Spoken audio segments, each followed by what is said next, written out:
ensures a learning experience that is insightful and practical. We specialize in policy development, implementation strategies, and monitoring and evaluation. At ADSC, learning is engaging and enjoyable.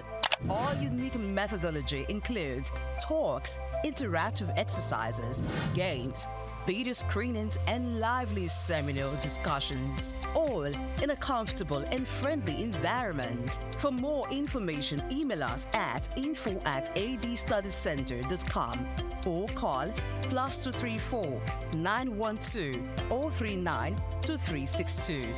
Visit our website www.adstudiescenter.com to explore our programs and upcoming events. African Development Studies Center, rethinking development for Africa.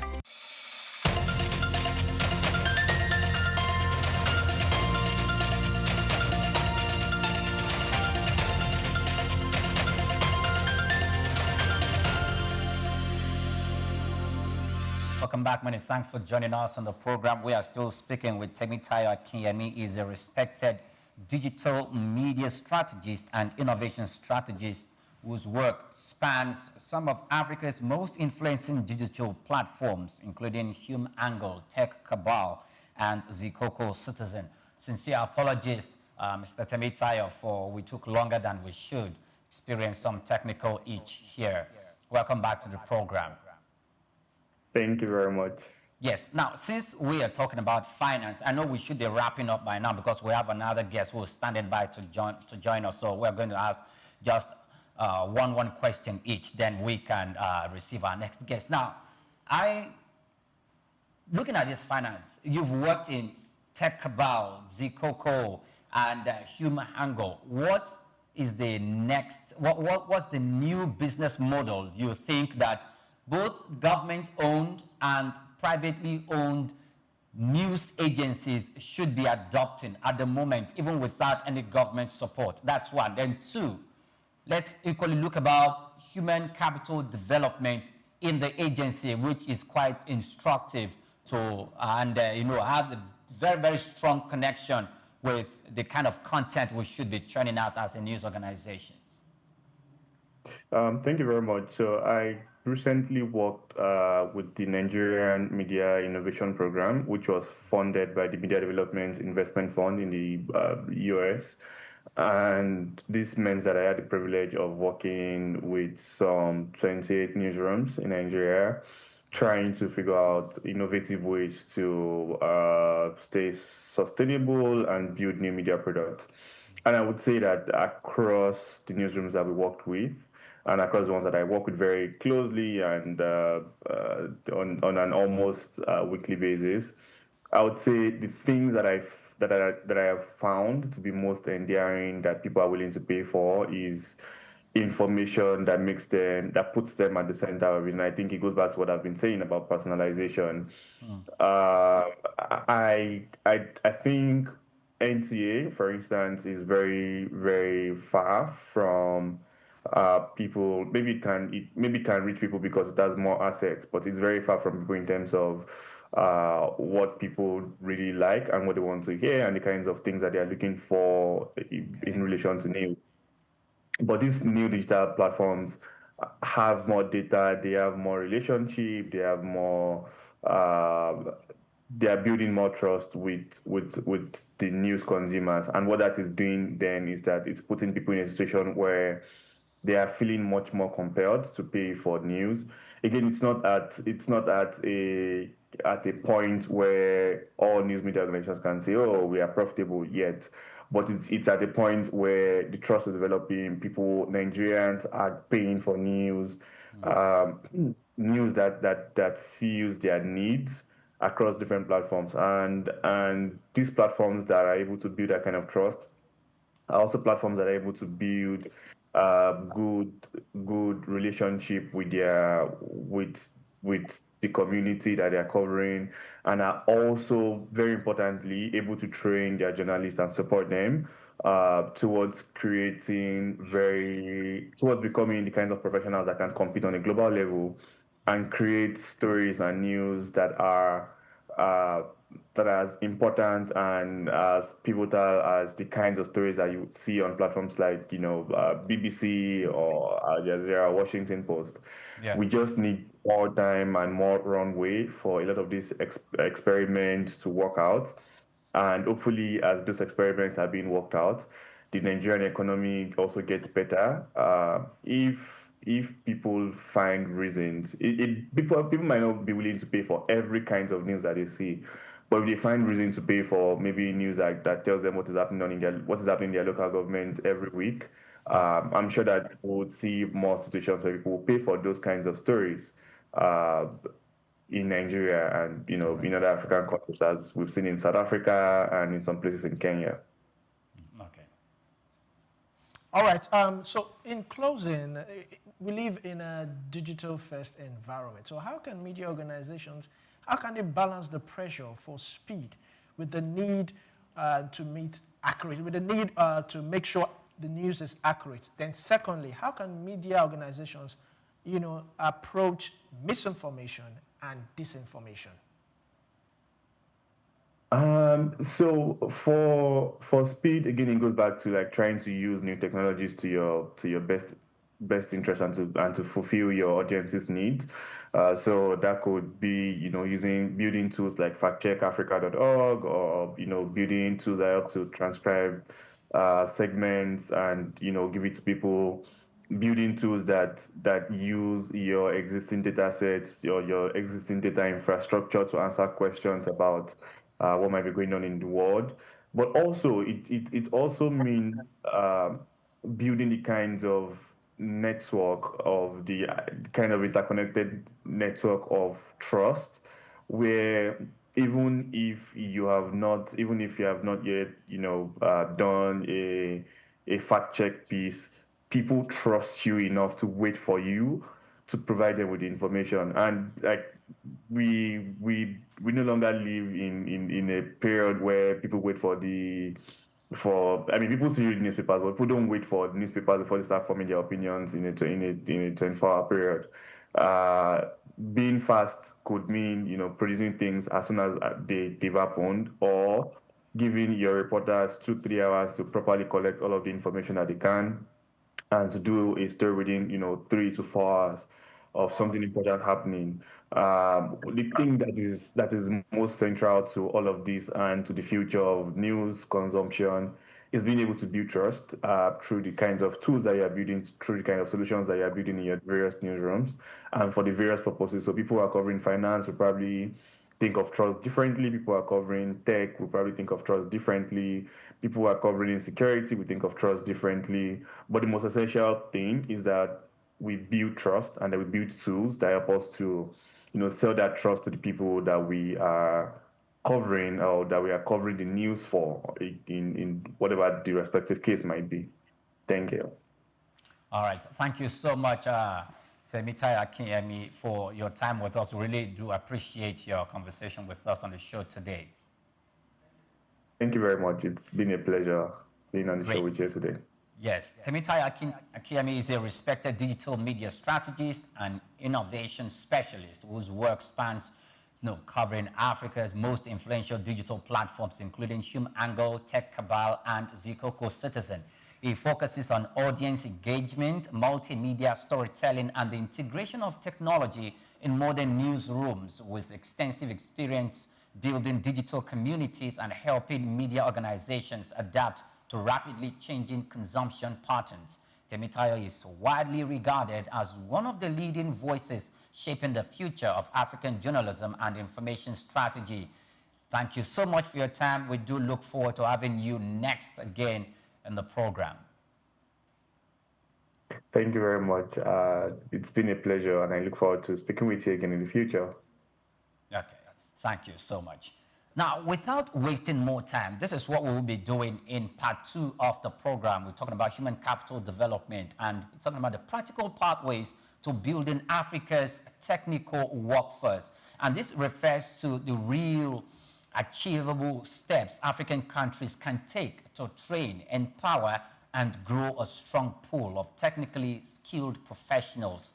It focuses on vocational training, hands-on training, industry partnership, technical certification, apprenticeships, youth empowerment, and investments that produce job-ready talent. We're going to break briefly. When we come back, we'll jump into the part 2 of our conversation. Do stay with us.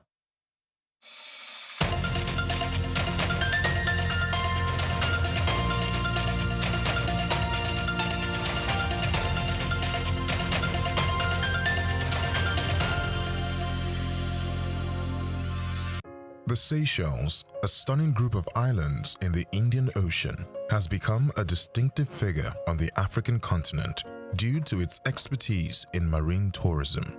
It may be the smallest country in Africa in terms of population, with just over 100,000 inhabitants.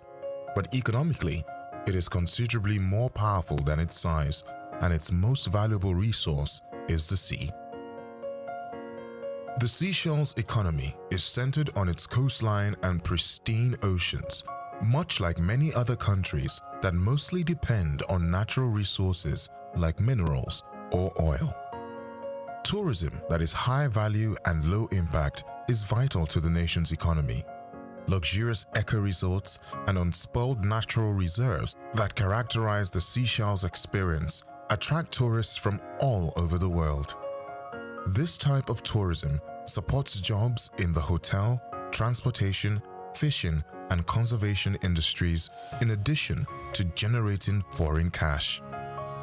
Seychelles' stringent environmental regulations are one notable strategy.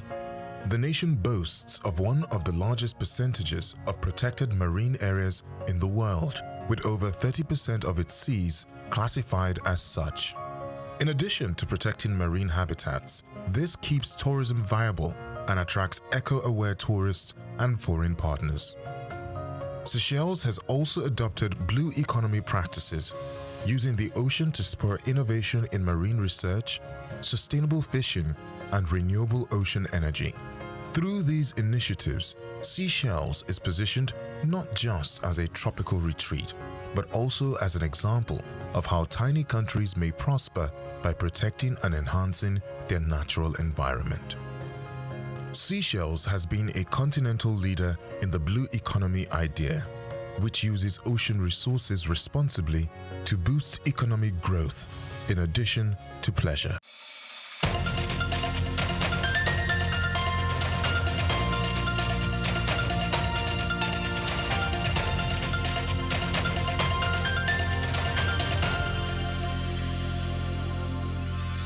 Welcome back. Many thanks for joining us on the program. Now, joining us on part 2 of the program is Alabi Bankole Michael. He's an auto electrical engineer, educator, and passionate advocate for technical skills development in Africa. His workforce focuses rather on bridging the gap between classroom learning and real-world applications through practical training, mentorship, and industry engagement. He has trained and supported numerous young technicians, helping them to gain competence and confidence needed to thrive in the automotive technology and other technical fields, with a strong commitment to youth empowerment and skill-based education. He is recognized as one of the leading voices pushing for a more technically skilled African workforce. Alabi Bankole Michael, you are welcome to Just Africa. Many thanks for joining us on the program today. Are you there? Could you please unmute yourself? Okay, whilst we look forward to Alabi for joining us as we continue, and this conversation, conversation will be going toward technical education, because we are looking at human capital development spanning all fields, from manufacturing to the digital landscape and manufacturing. Alabi Michael, welcome back to the program. Are you there? Can you hear me clearly? Yes, I'm there. I can hear you clearly. Thank you very much. Yes, many thanks for joining us on the program on Just Africa. Now, what do you think young Africans, should look at? But before we look at what young Africans should look at, we're talking about technical skills and capacity development, human capital development. So let's look at the technical education in Nigeria. Do you think they are living up to their responsibility, or the vacuum that we say currently exists is not a fiction, it's a reality? Thank you very much, sir. As you have rightly said, you know, I'm an auto electrical engineer, so I've been on this field for a very long time now, and I have experience of more than 10 years. My discovery so far on this field is that I discovered that in Nigeria of today, or the African as whole, so they were not really doing what other developed countries is really doing, because the issue of technical skills has been underestimated. People were not really, especially the young one, were not really allowed. I mean, they were not given a platform to actually carry out their skills, which is a key factor to any developing country. For any country to actually achieve its aim, technical skills must be encouraged, must be a heartbeat of a nation, where every young people need to come together, put one or two together, believing in what they can do with their hands, with their experience, their expertise, with everything that they have accumulated from a four-wall corner of a school. I think that if the country can do better, I think more young will be so interested, in putting their skill to work, and that will actually prevent a young one seeking for a white-collar job. Once they are able to do something on their own, they will be the one employing people into their own so-called created company. Thank you, sir. Okay, thank you very much. Now, I like what you just said. However, before the advent of digital skills these days, before the advent of digital skills, in those days where Introtech is being taught in school and all of that, there seemed to be lots of people don't think that these technical skills, it was categorized or classified as if those who are gunning for them are the people who are less educated. They were downplayed. The significance of it was quite downplayed. And that perspective is still, it's holding sway till now. How can we defeat this imagination so that we can encourage more young people to go there, even if it's not tech, into furniture making and other aspects of the digital space, of the technical space? Are you there? Okay, so hopefully it's going to join. Okay, could you please unmute yourself? Okay, I'm here. Please, can I be here? Yes, I can hear you. Please be here. Okay. I said, if I should cast my mind back to the olden days, like when we were growing up, even in the secondary school days, there is a course we call Introductory Technology, yes, where we are being introduced how to make all these small things like mats, like baskets, where they use in markets and all those thoughts, the little idea of tailoring. I think then the educational sector was actually trying then. I think they can do more, honestly, because all these skills has a very large percentage of who we are as a nation. Because looking at it now, so we learn the theory parts in the school when we're in the school, but when it comes to the practical aspects, there is a deficiency, there is a large vacuum, and I think the problem is that people have not really been exposed to these things from their cradle, from their young age, where they need to familiarize themselves with what they can do. I think if that kind of a topic course can be done, we can have it more than once, like where people can actually be taken out, how to learn something like tailoring, like you have said, building, carpentry and all that. If you look at other countries, for example, majority of those things that were being used there being mailed by the citizens. So I think that if we look at some extent that the network. Yes, network has interrupted again. So I wanted us to even try and address the issue of shortages in technical skill? Where the real roots behind it? Is it from education, policy, culture, or industry demand? Because for us to be able to tackle this, we need to identify the real roots, what led to the shortage of these. And it's quite concerning that we have so many colleges of tech. We have polytechnics. We have, in every state, we have about one or two of them. So I begin to wonder, when these students, when they complete their HNDs and what happens, most of them go on to get university degrees because, first of all, when you have a HND or higher diploma or whatnot, it seems as if there's a particular sector that you are being pushed to. I think the tellers and the banking industries, that's where most of them end up and all, and they end up doing some other, menial jobs. So what happens? Is it that the society does not acknowledge their educational background, their degrees, their certificate, or their expertise, or the skills acquired in this school? Or is it that not much of technical skills was acquired in this College of Tech? Because, when we talk about innovations, when we talk about science and all that, when we talk about industrializations, the large chunk of these people, the population, should come from technical schools. But, the story is different today. Okay, the story is not entirely different. I think this is the time we've been, making some form of adjustments, some form of changes to, I think it had now dawned on us, not only in the continent of Africa, everywhere, that look, these people are one.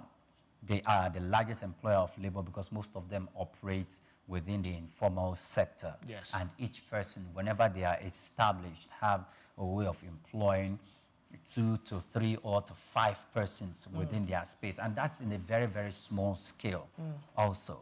And if they are able to do that, and we're talking about millions of people who have this technical capacity to the extent that they've developed or upskilled to a specific level, they can, employ between 3 and 5 people. And you have a few millions of them in operation in a country. You know that they are, absorbing a lot of the population, of the workforce, or of the unemployed, who themselves are going through mentorship, apprenticeship, and have the potential for themselves to, set up their own independent private enterprise for them to run their own. So you could see that they are very, very critical to the development of the state.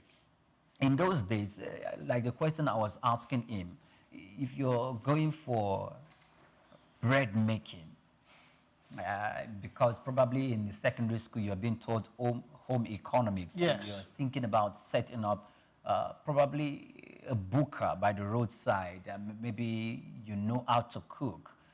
For those of our people within Nigeria that came from the Akwa Ibom area, the Cross River, Calabar area, all the southeastern part of the country, the southern part of the country, and including the southwestern part of the country, not forgetting the northern part of the country. You see, wherever you have a large crowd or large business districts, you don't only see the big eateries with their names here and there. You also see this roadside restaurant called Booker Cafeteria, and you see that they are not people that you can easily push out of the business. Yes, and these people, some of them went to catering school, others did not. They were homemade. Now, I think I'm told that Alabi Bankole Michael is back. Are you there? Can you hear me clearly? I'm here. Thank you. You're very much welcome. So we were looking at the deficiency of what it used to be in those days and currently the way it is now. But let's come down to this current age. Let's go to manufacturing. You are a technician when it comes to engineering. How did you find yourself in this space? And you've been in it for more than a decade. How did you find yourself in this? What motivated you into this place? Is it the money you're going to make for yourself, or is it the passion, the love that you have for engineering or technical education on that aspect? Okay. Thank you very much, sir. It's not the money, honestly. It's not the money that motivated me to actually go into this field. It was my passion, and then to provide solution for humanity. That was actually led me to that. I think I could remember for a very long time, if I'm not mistaken, there was a time that I was traveling, and then it has been my experience. Anytime I'm inside a commercial vehicle box, I see some cars that normally break down on the road, maybe due to poor connection and engine fault and all that. I've been curious. I normally ask that, what is going on? What is the matter with the cars and all that? They do explain to me. So that this has been in my mind for a very long time, that I want to be a solution to humanity. That was the first drive. That, why will people be facing these kind of challenges all the time? Almost every time that I travel, there was always a car breaking down on the road and all that. So I'm like, okay, that was actually drive me. That instead of people to be encountering this kind of problem all the time, if in my own way, if I can be a solution to people by solving this kind of problem, educating people more on what to do, what they need to check before they embark on a journey, I think I will be doing well for my own nation, for humanity. If I can, that's what actually drives me. I did not just stop there. I went to meet someone that I think that is doing well, that I know much about this. So, I collide with the person. I discuss with the person that, okay, if I want to get, acquainted with this, and then what did I need to do? How will I go about it? So that's when I started learning diagnosis, how to diagnose vehicle, all the faults and all that. So I learned that, and I was like, and so far so good. God helped me that I was able to get myself familiar with some of the problem, and to some extent to my own capacity, I think I was able to be a solution to humanity in that aspect. Educating people, telling people what to do and what they ought not to do when they are. And it's not the money that actually drive me. It was my love.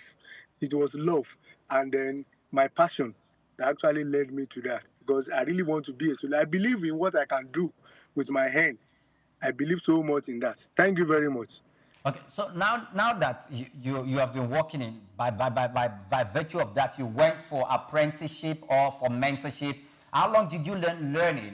And for how long did you now become independent, carrying out, doing this as a job, as a profession?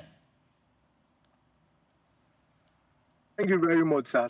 I think learning basically to get yourself familiar with what you need to know, I think it shouldn't take you more than 4 years. I think comparing it to tertiary, and higher tertiary education, like the minimum of 4 years. If you are the one that was it 4 years you spent learning it? Was it 4 years you spent? And the year that I spent in total is just 4 years. But there are years that I used in serving somebody that I learned the skill from. But the year that I actually used to learn the work was 4 years. It was 4 years. Okay. So now, put yourself side by side with some of these students who went to the university to study engineering. Have you met some of them? How can you assess their capacity and their capabilities in delivering? Do you think how can you assess their capacity? Do you think you do a lot better than them when it comes to the theoretical or the practical aspect? Where does their strength lie? Where does your strength lie? Yes, of course. When we find ourselves in the field of engineering, facing real problem, yes, to tackle it, I think from my own assessment, I do better than them, because what they really exposed to in the university they went to is only the theory aspect. They do feel of the practical, and in the world that we find ourselves today is the practical. If you tell somebody that you are this, they want to see you doing it. They want to see how good you are at it. I think for some, I think I have like 3 or 4 of my customers that happen to be engineer. That's what they study in school, but they could not handle their cars. They couldn't fix it. They have to consult me that so this thing is happening to their car. How should they go about it? And I was wondering that after all, this is what you study. So majority of them, I was being told that they only learn the theory aspect. And when it comes to practical aspect, they're like, this is not really necessary. I think, but the only aspect I think that's a deficiency, a little bit deficiencies for me as I speak, is the theory aspect. And it's not really, the gap is not really much because there are many things I can read on my own. I have archive of all the modern car that's the latest car, in which I can quickly go there and read, download whatever it is, then I read on my own without me consulting anybody because I have the practical knowledge about it. So what I just need to know is to familiarize myself with the names of one of those parts. So once I get myself familiarized with those parts, I don't have any problem in fixing it. So, but they know the parts by name, but they don't know where it's being located and how to carry on how to carry on, how to solve whatever the problem is. How to solve whatever the problem. I think to some extent I'm better than them because I was exposed to the practical aspects, not only the theory aspect. Thank you very much. All right, thank you very much. Now, you have mentored quite a few or a lot of people. Now, so in your own mentoring experience, what common deficiencies, do you see in young technicians training and preparations, of course, for industry, demands or challenges? Yeah. Thank you very much, sir. One thing that I consider as a deficiency is that is an inability of some of those that have mentored to actually interpret the code. One thing is for you. Oh, not again. Okay, so this is a practical part of technical education and the university education and. To some extent, I won't say like I've had, okay, he's back, Alabi Bankole is back. Please continue with your line of thought. Okay, what I was saying is that I discovered that majority of those that have mentors, No. Okay, so I met a student who studied computer engineering in school, and this is quite a decade and a half ago, if not more. He studied computer engineering in school, and after he graduated, he was busy working in the former firms I used to work. And we started interacting, and he told me his story. He spent 5 years in the university studying computer engineering in school. Okay, Alabi is back again. I'm going to find a way to finish my story. Welcome back, Alabi. Please continue with your line of thought. Bankole, are you there? Okay, so let me continue. And when I engaged in an interaction with him, he told me after he was done spending 5 years in university studying computer engineering, he came down to Lagos and went straight to Computer Village to intern or to serve some of those engineers there for 2 years.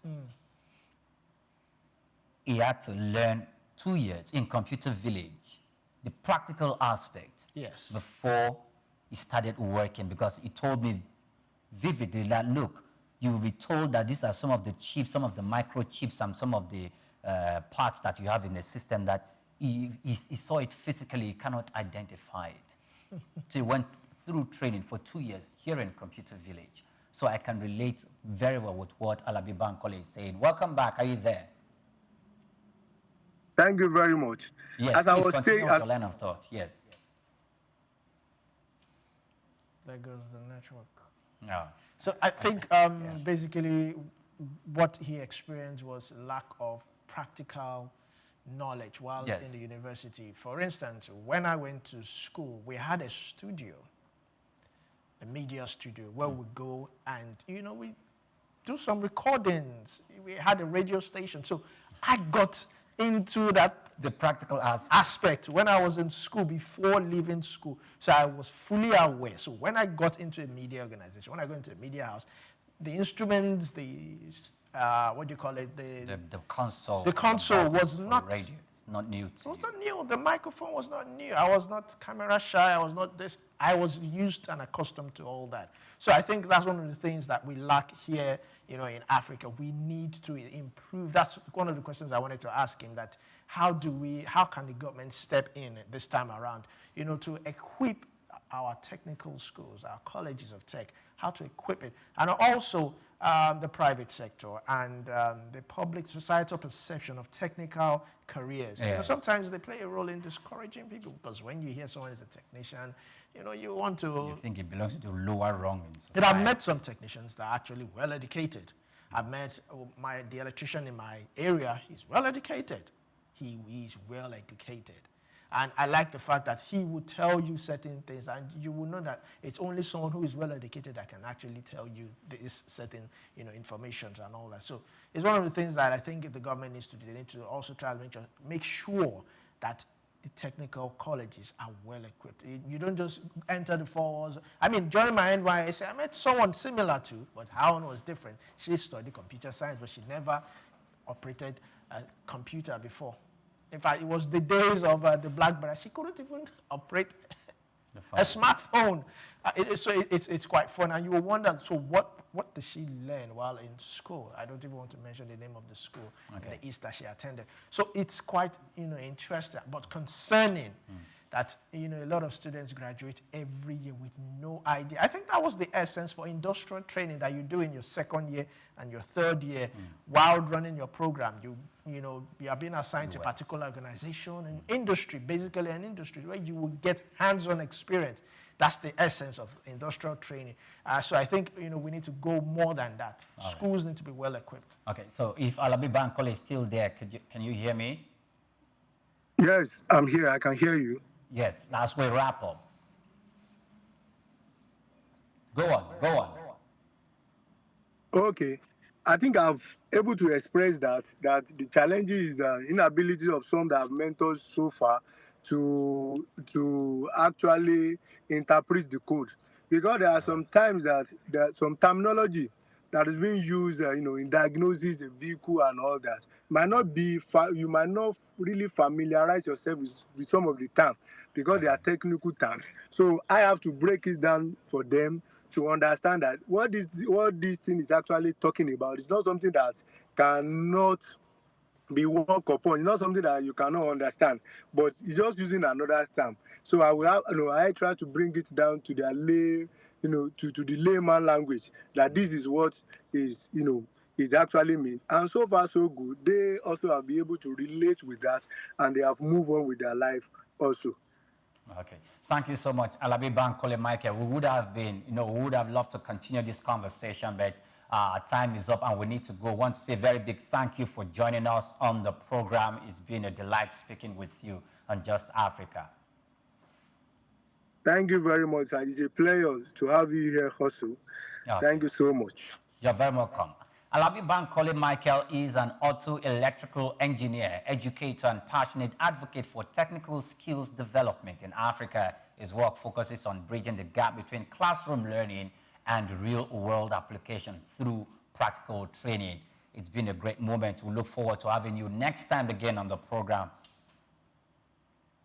Thank you so much. It's also going to be my pleasure also to join you here again anytime I have the opportunity. Thank you so much. Great. Thank you so much. Now, in like just your case that you mentioned, mass communication. I didn't study mass communication in school. Whilst I was in the Faculty of Administration, the Department of Public Administration, I didn't stop frequenting the university radio station there. I think, if I'm not mistaken, I spent 2 years there working all around media in the school. So I'm not surprised on what I'm doing today. So technical skills, industry experts, organizations must pay attention. They have their own role to play, both government-owned, privately owned organizations. Many of these students coming to take CWES or to do IT in organizations. Open your arms wide, the doors of your organization to bring them, to train them within the 6-month period the 8-month period or the 9-month period where they need to come for that industrial training. Because in so doing, you will be enhancing and building the capacity of these youngsters who, when they leave the four walls of the university, they come into the society, it will not be strange for them when they go into these organizations to go to work. Well, you know, we always talk about we want local industries to thrive. We want different manufacturing companies to come up, but we do not seem to have them. Most of the time, it's another country. Yes, we know it's China that comes in, establish. They bring in their own technicians, and once they leave, there's no skill transfer. They go with that knowledge. They go with every other thing. We have the human capital, but what is the problem? We do not have the technical skills, the technical workforce, and until we start to address that, you know, we would see lesser manufacturing or other companies that should be producing what we import. We import a whole lot of things, but because we do not have a lot of technicians. I mean, I remember when Dangote Refinery came in, there was this back and forth that he was employing in expatriates, foreign technicians, India, and all that. And he came out to say they are not readily available in the country. So I think one of the ways we can do it is equip the schools. Also, just like you mentioned, CWES, industrial training, students should see it as a time of learning, because this also goes to the workforce, yes, the youth population, see it as a time of learning. One of the things that helped me, you know, gain a smooth transition into the workforce, because I started working while in school. So whatever organization I found myself, I was already accustomed to certain things in that, or in any organization I found myself in. Okay. And this is where we draw the curtain on the program. Many thanks for watching. Do well to follow us on all our social media platforms at Soap News TV. I'm Oyin Priye Krumale. Good afternoon to you. And I am Olumide Shokoya. Enjoy the rest of it.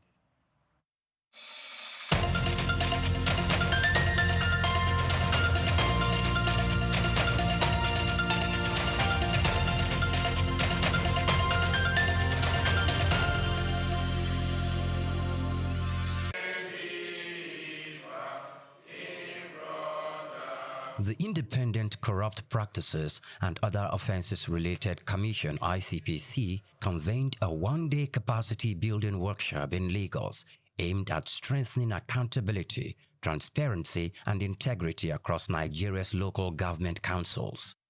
Held under the theme, The Rule of Law and Anti-Corruption, the workshop was jointly organized in collaboration with the Federal Ministry of Justice, Fiscal Responsibility Commission, Bureau of Public Procurement, Code of Conduct Bureau, and the Center for Fiscal Transparency and Public Integrity, with support from the EU-funded Rule of Law and Anti-Corruption Program.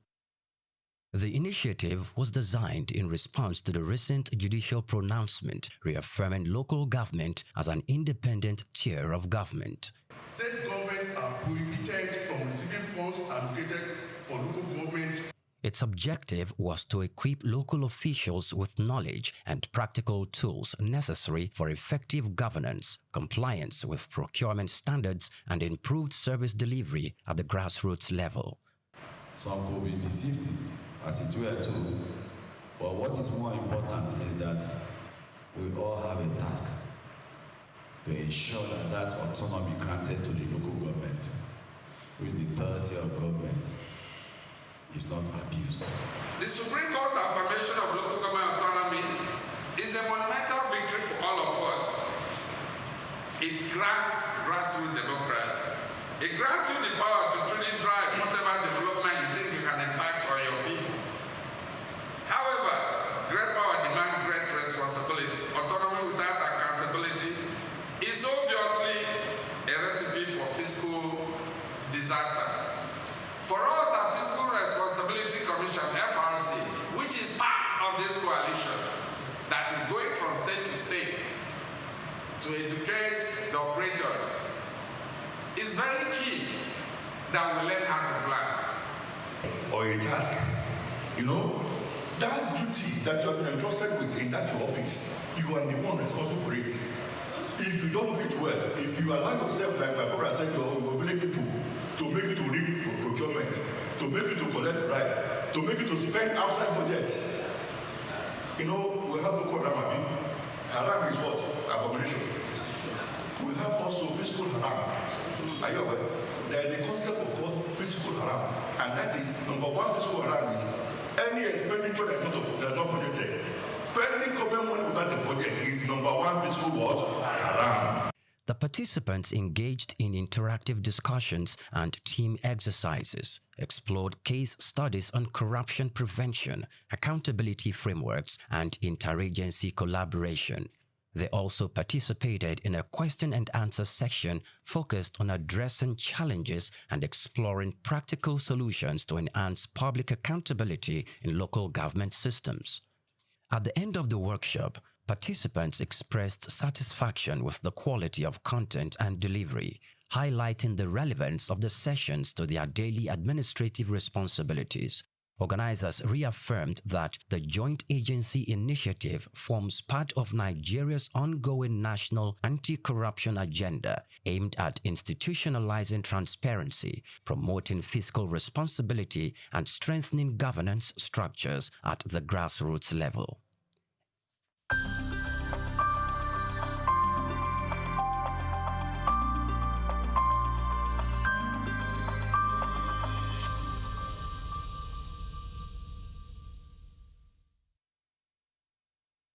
Well, you already know my name is Steve Omojafor, and my middle name is Bamidele.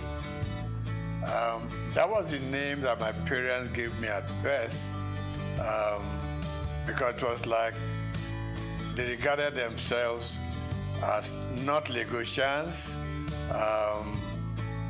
It is Providence that brought them into Lagos, and I then happened to be born here at Odo Street in Obalende. And in fact, we didn't go to Mercy Hospital then. There was a little home along Odo Street run by a very experienced nurse, Mama Nurse, that's what we, So I was born in that little place and grew up from there. Like I said, my middle name is Bamidele. My parents probably said, well, we have had you here, but this is not home. As at that time, you will go home with us. No problem. So I started off at St. Matthias Catholic Primary School on Louis Street. And I was in St. Matthias from 1953 till 1960, when we finished with our primary school leaving certificate. Then from there, an extra year at Holy Cross School. We did that extra, they call it prep class. Prepare yourself to go to the secondary school. And from Holy Cross, for 1 year, I moved on to St. Gregory's College, Lagos. Now, growing up in Lagos was one of the best things that happened to us then. Life was good, life was easy, life was safe, life was like everything that a young man could aspire to. We went to school with Scholars Bus, which was virtually provided for free. When Scholars Bus was not available, it was fun walking from Obalende, firstly to St. Matthias, and then from there to St. Gregory's College. Life was good, life was safe. You could go out any time of the day. You could play from house to house. Parents knew each other very well. And so, in fact, when you were late somewhere on your street or in your neighborhood, you could sleep there because they would send a message to your home that Dele is here, so don't bother. The next morning you wake up, have your bath, have breakfast, return to your home. There was this community life that we all lived. Parents could discipline children of their friends, okay? Not like these days, you dare not touch any other child the parents will come and, do a battle with you. That I didn't send my child to you to be flogged or to be beaten. So it was a very beautiful life. So went to St. Matthias, went to St. Gregory's College, and then from there to University of Lagos. We were brothers keepers. School was fun.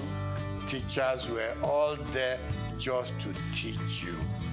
There was no messing around. There weren't any bad habits that people could be developing along the line, So that was my life growing up. So we were all walking through Balinde to Lafiaji, to Campus Square, to Tokunbo, Okekpokpo, So we were children of the neighborhood. We were children of the area. So I'm never ashamed to say I'm an area boy in Lafiaji. Today it has become a taboo, but then we were proud of our origin. We were proud of our place of birth, and we were proud growing up in the neighborhood. So today, still believe me, I get up on some Fridays, I just go to Lafiaji, I stay with the guys. Okay, not all of us were fortunate enough to go through the system. Okay? So those who, in quote, we left behind, we still, a lot of the time, we still talk to them. We still relate to them when there are problems that we could fix. We help out. Because, it wasn't their fortune to be able to have gone. I know some dropped out, on their own volition. But generally, we all like the idea of going to school. Some couldn't make it, but we still relate to them. We are still friends. So I'm not surprised I leave Holy Cross Cathedral and I just hear people call me my names. And I know these people are those who knew me when we were growing up.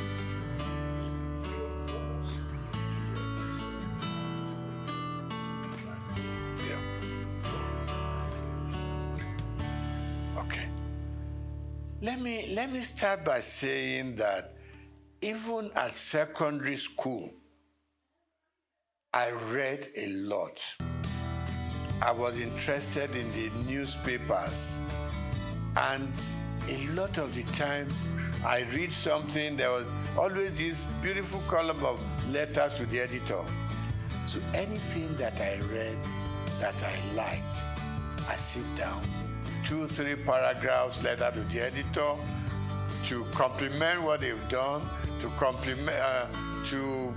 criticize what I didn't like, and these things were published, and I liked it. Okay, you open the papers and you just see, contributed by Steve Omojafor, or some will call me Bamidele Omojafor. So that kept me getting interested in the media. So when I left secondary school, after higher school, I would just pay a visit to Daily Times, which was in Tinubu, Kakawa Street. I just pay a visit there, and I got talking to people. They'll take me to the newsroom, they'll just show me how newspapers are produced and all that. That ignited my interest. So when I left higher school, mass communication was what called me. I know that my uncle, you are not doing accountancy, you are not doing engineering, you're not doing medicine, you want to go and become a newspaper boy. I said, yes, this is where my interests lie. So I got admitted to Lagos University and studied mass communication there.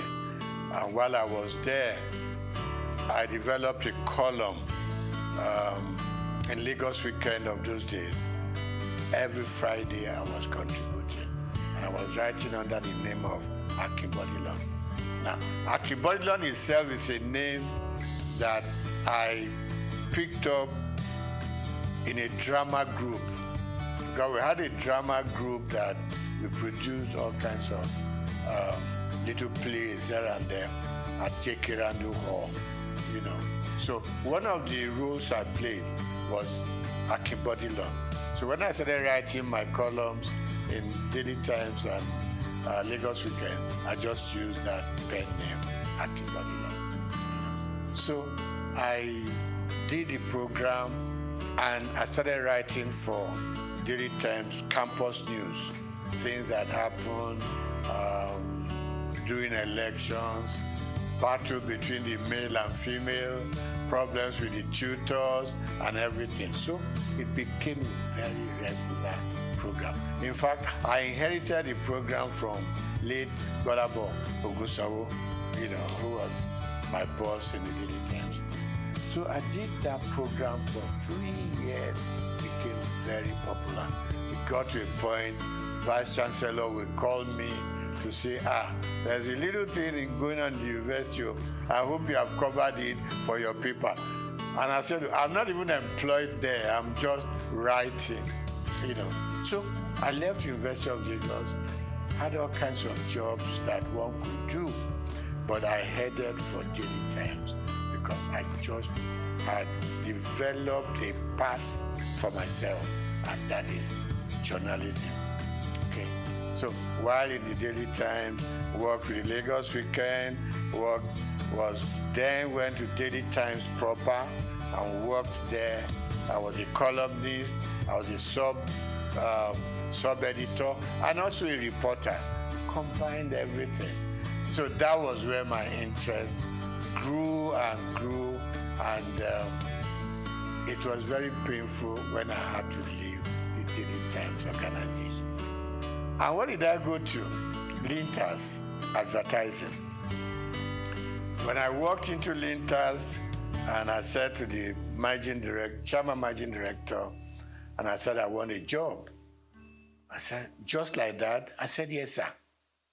You know, then it was easy to communicate with people. We're not too many, so they listen to you. So he said, what are you doing now? I said, I'm a sub-editor at the Daily Times. So why are you coming to advertising? I want to broaden my space. I want to broaden my experiences. It took about 3 months, and I got a job in Lintas. And I remember Alhaji Babatunde Joseph, when I was going to leave, said, look, Steve, where are you going? I said, I'm going to Lintas. I said, well, we do the same thing. They package programs commercially. Here we do our papers and we go sell, you know. So I said, okay, sir, let me just go gather some experience at Lintas. And Lintas and Daily Times were just 5 minutes walk from each other.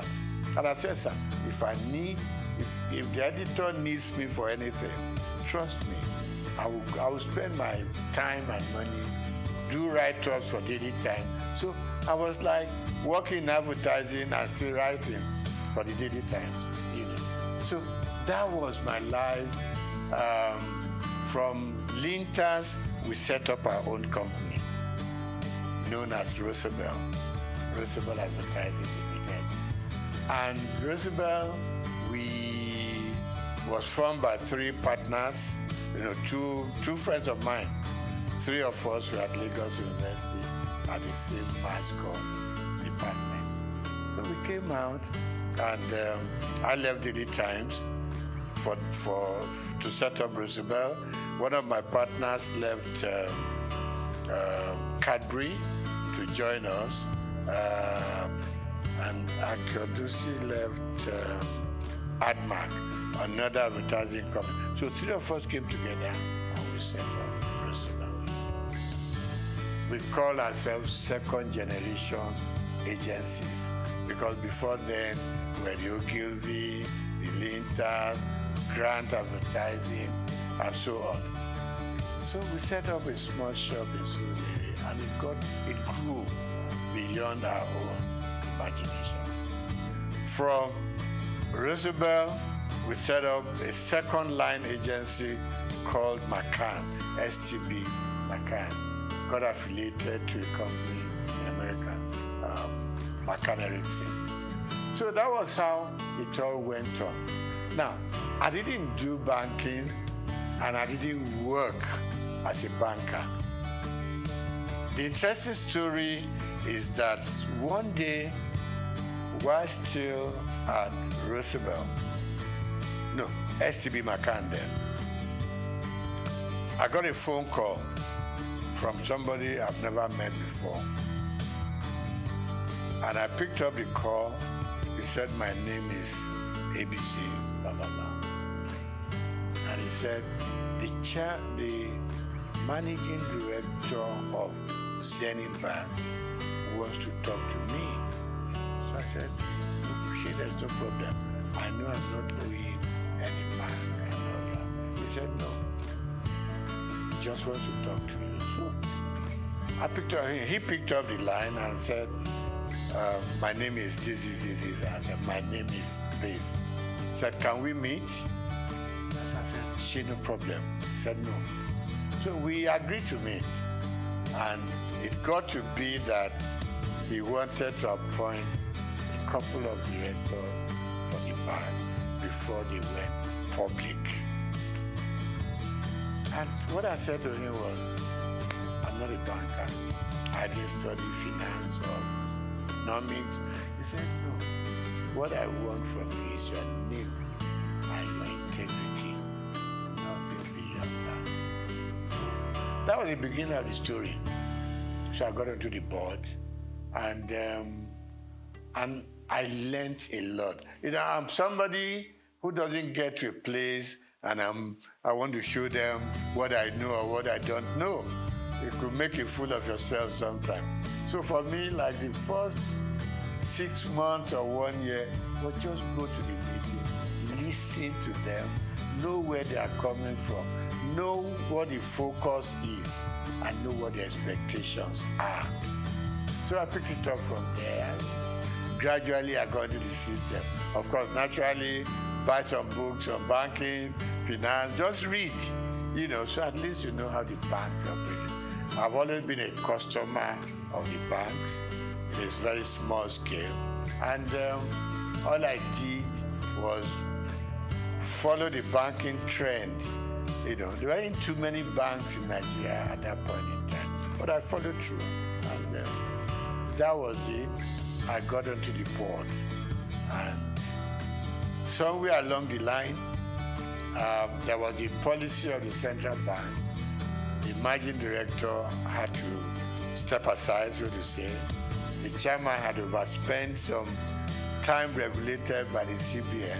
And they approached me and said, you are going to become, being at the board, you're going to become the chairman of the board. I said, me? And they said, yes. I've met a lot of people here, so why me? Anyway, to cut the short story long, I was eventually made the chairman of Zenith Bank.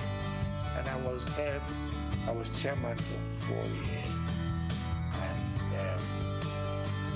then CBN rules changed again. The MD came back, and I was very happy to hand over the bank to him. And I said I was going to leave when he came back. He said no.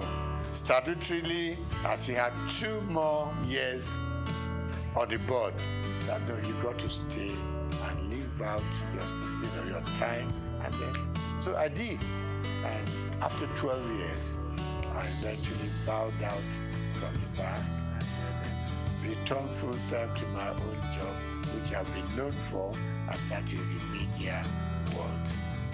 Okay, so I get invited for interviews, for programs here and there. Like you said, it's always a good thing. You have something you have learned over the years, you want to impact it on the younger ones, you know, who are coming. I mean, my first son, for instance, you know, went through the media scene, now in advertising, and I go on encouraging them. I retired from active day-to-day operations about almost 15 years ago. But I'm still keeping pace with what is going on around me.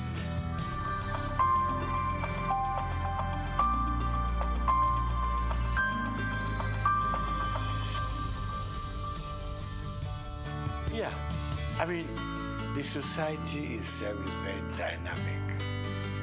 There's been a lot of changes over time. I mean, I look back to during my own time in the newspaper world, and I can count just about 4 or 5 newspapers then, okay?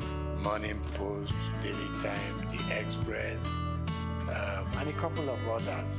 So we knew each other, we knew the practice, we exchanged news information, we exchanged, I mean, if you had a news that was breaking, you want to call up colleagues from other papers, we all go there as a team, right? Because stories will be written from different angles, no matter what you do, So newspaper was great. And it was so good. In the morning, your byline was there, and people were trying to reach you, about the quality. Quality was good. Quality was good. And there wasn't too much of freelancing in those days, in the newspaper world.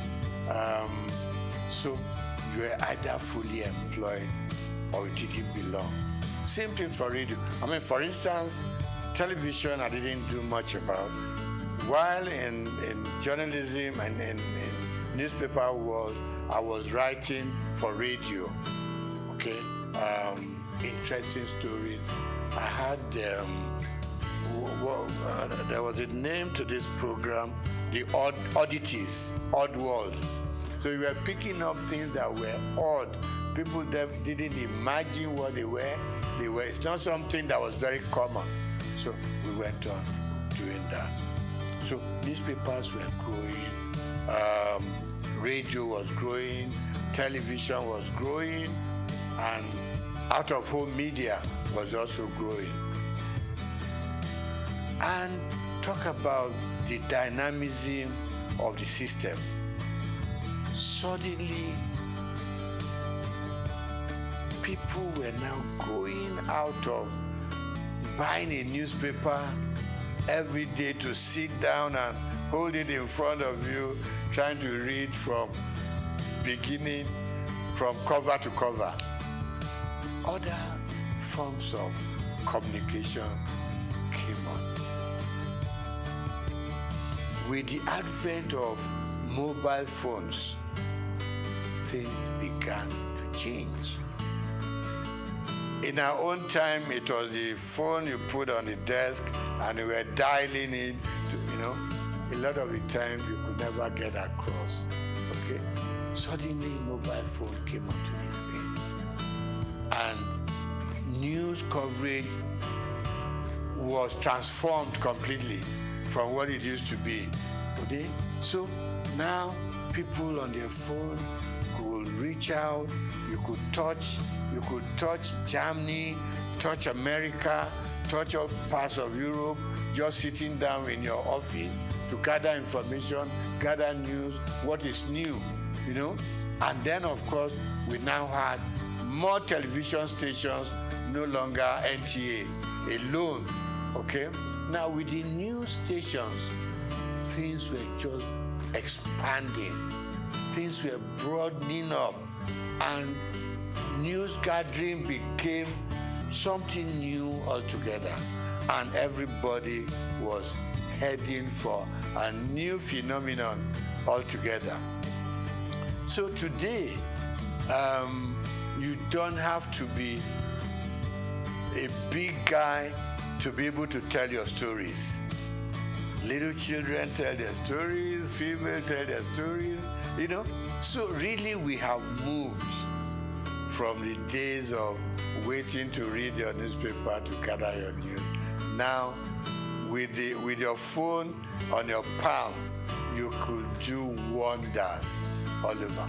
But of course, standard also, in some areas, standard will improve. In some areas, standards will go down. Because because the multiplicity of media sources create problem. The kind of quality control we used to have in those days was disappearing. And people can build up stories without even being there to know if it is factual or not.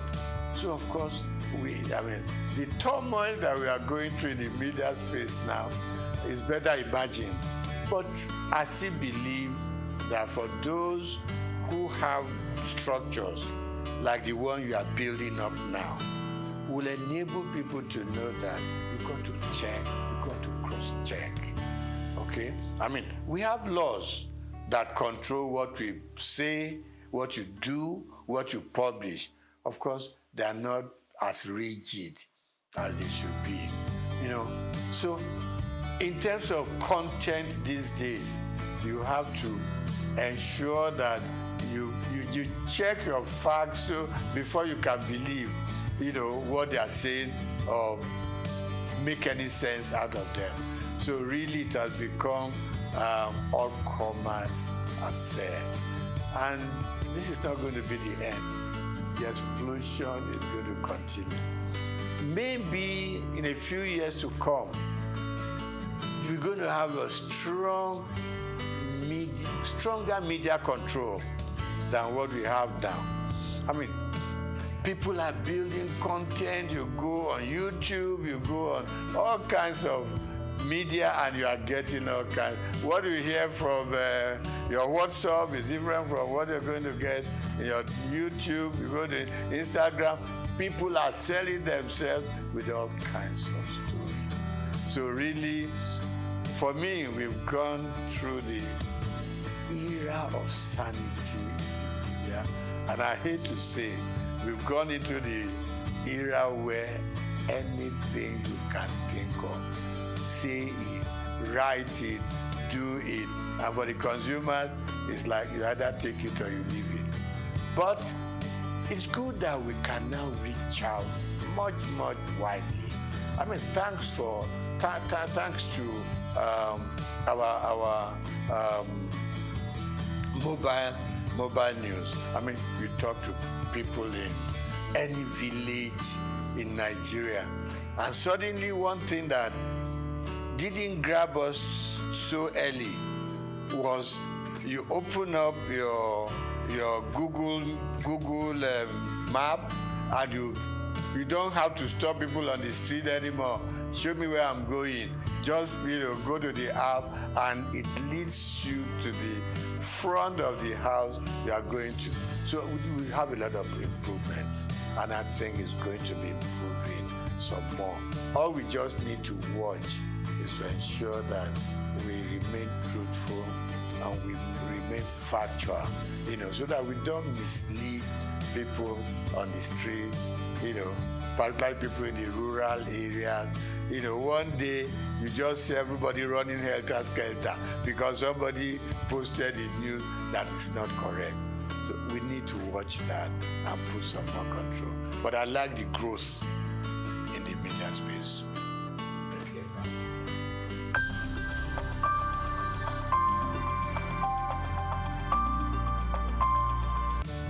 When I got into the banking sector, I saw myself more as a customer than a board member. I haven't been a journalist, which I still am. I wrote so much about what consumers or customers were going through in the banks. It was the period of tally number, Remember this commercial, where somebody carried a mat. I said, what are you carrying a mat in the bank? I want to lay down here because I know before I get my money, I will have slept once or twice and woken up, So I was very consumer oriented. When I got into the banking system, a couple of times my board members will ask me, are you on the board or you are still a customer? I said, first and foremost, I want to remain a customer of the bank. who will come into the bank and get properly served? Who will come into the bank and feel like human? Who will come into the bank feel important? Because it's your money in the bank. Even if it's only 1,000 naira, it's your money. You need to be treated with some dignity and respect. And that was my mentality that I took into the board of the bank. I said, listen, I am not too happy the way customers are treated. It is their money, no matter how small. Treat them with respect, treat them with dignity. So they started listening to me after some time. And I said, look, customer service is extremely important. In those good old days, you will hardly hear about customer service in any of the major banks. It wasn't there. But gradually, people started being important. It was more of retail. I mean, yeah, you can deal with the big corporate organizations, but at the same time, it is these poor students, poor market women, people who are out there on the street laboring hard to bring their money. So that was one area I was extremely happy that we developed that area of retail banking and being able to make the consumer the king. Okay? So that was part of it. Then, of course, I said to the bank, I said to them, fine, it is very good to make huge profits, okay? But at the same time, the customers that come in here and from their money we make our profits, let us also consider the kind of interest they get from their deposits. Today, when the banks take your money to deposit, okay? No. When you go to the bank and say, I need assistance, I need a loan, and you tell them, give them all the facts and figures, okay? They will tell you, you are going to pay interest of 20%, 23%. When they take your money to put in the bank, they give you an interest of 2%, 3%, 4%. And I just couldn't live with it. I mean, if you are giving me a loan, you're charging me so much. When I put my money there, it's also a loan to you. Why will you leave me with 2 or 3%? And I thought the system wasn't quite right. It was too skewed towards the bank than the customer. So I met a lot of pushbacks, in that area. And I must still say, it's an area I think government should still be interested in. In the civilized world, interest rate hovers between 3%, 5%. In Nigeria, it goes as far as. Maybe in Africa, not just Nigeria. I know we are developing, but at the same time, let's develop together. For both those that we are taking in their money and for those we are giving money to. So there be some level of balance. So I really worked hard in that area. I may not have fully succeeded. Then I think finally, one other thing that I think I was able to do at the bank is our staff also requires some upliftment. And suddenly, banks started, employing senior people.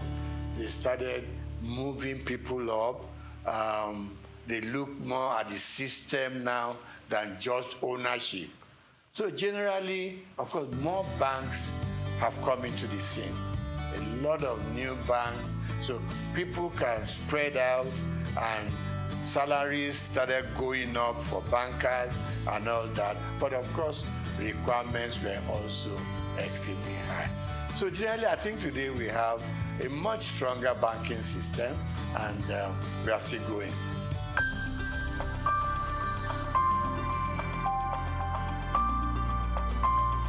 Now, the banks for a long time have been let loose to do whatever they want to do at the disadvantage of customers, like I started off with. Now,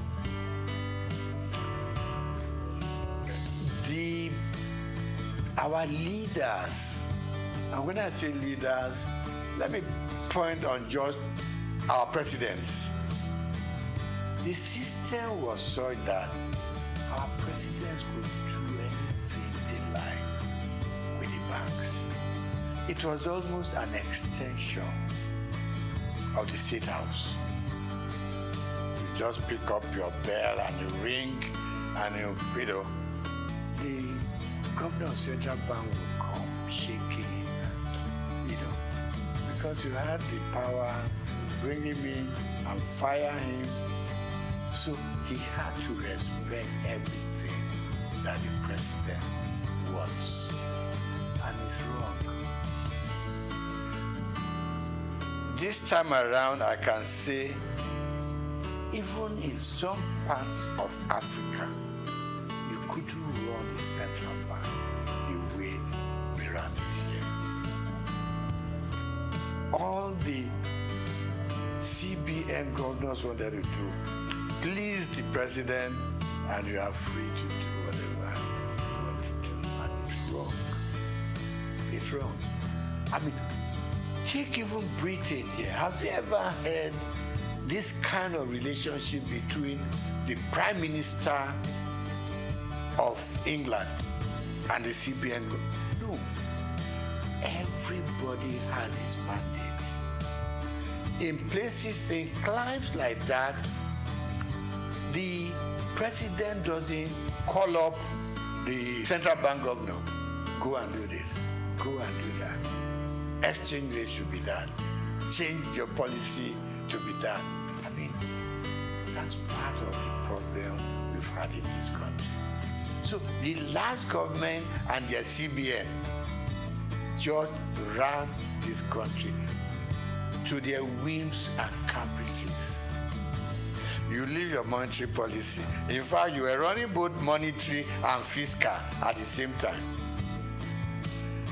You took the Minister for Finance, for instance, and you have no dealings with him or her. You ran their own programs for them, and you did things that they should do, but they couldn't query you because the president, had your back. So a lot of things went wrong. And the result is now here for all of us to see. So look at the changing of our redesign, what they call redesigning of the currency. Now we know there are so many ways you should have done it, but we put politics and added it into our financial and monetary policies. We wanted to do it specifically to change the course of history. And it is wrong. So today, we now know what's happening at the central bank. In fact, if the true story of what went on in the last 8 years was told, I don't know what will be left of this country. You had this little thing in the Constitution that said the government can borrow from the CBN within certain call it ways and means. But no. And there was a percentage tied to it. You can't do more than 5%. And by the time you're asking for the new one, you should have paid up. We went on piling up. It's like just go and print the money. You know what Idi Amin used to do in Uganda in those days. That's the kind of situation we found ourselves. Very regrettable. But I believe some sanity will now come into this place. The new central bank has at least outlined its policies. It has also said, let me keep to my monetary policy, which is my area, and leave the paperwork and how they want to run it with people who deal with the fiscal area. So we want a change. We think things should change. Now, before now, we borrowed and borrowed without thinking about how are we going to pay? Who are we leaving this debt for? Now we know it's for you and me to still do our work, put in as much money as we can, no matter how little, into the bank, and revive the banking industry. Okay, so the CBN has its own role, and my prayer and my wish is that they will keep their own part of the bargain, leave other people. The Minister for Finance has said it that much. We should. I mean, we all know simple economics. You don't borrow money to pay your debt. You borrow money for production. You borrow money to fix things like your oil maintenance and all that. Where our money should be coming from. That's what you borrow money for. You don't borrow money for wastages. You don't borrow money to satisfy your whims and caprices. You don't borrow money to just go out there and waste it. Now, you borrow money to pay back your debt. At the end of the day, we are back lower than where we started off from. So really, my appeal to both the president and his cabinet, particularly those that do with finance, give them some room. You put them there because you think they know what they're supposed to do. Give them the space. If it goes breathing down their neck, at some point, it will just be, president said so, president said, even things that the president did not say, president said so, and it's got to be done. And we are running a country, even when you run your home, you are able to sit down with your little income and plan. Every day we are being told, if you earn this much, use this little bit, keep the rest in the bank, because you never know about tomorrow. So that's where we found ourselves, and I believe that if everything goes right, we should see massive changes from what it was, the last 8 years. We need drastic changes in the system.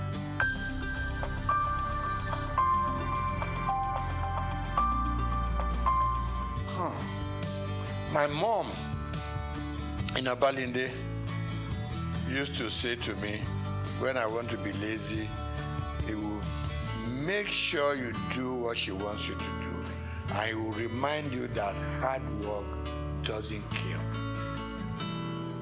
It is laziness that turns you into an inconsequential human being with no sense of direction. We grew up learning hard work, both in school and out of school.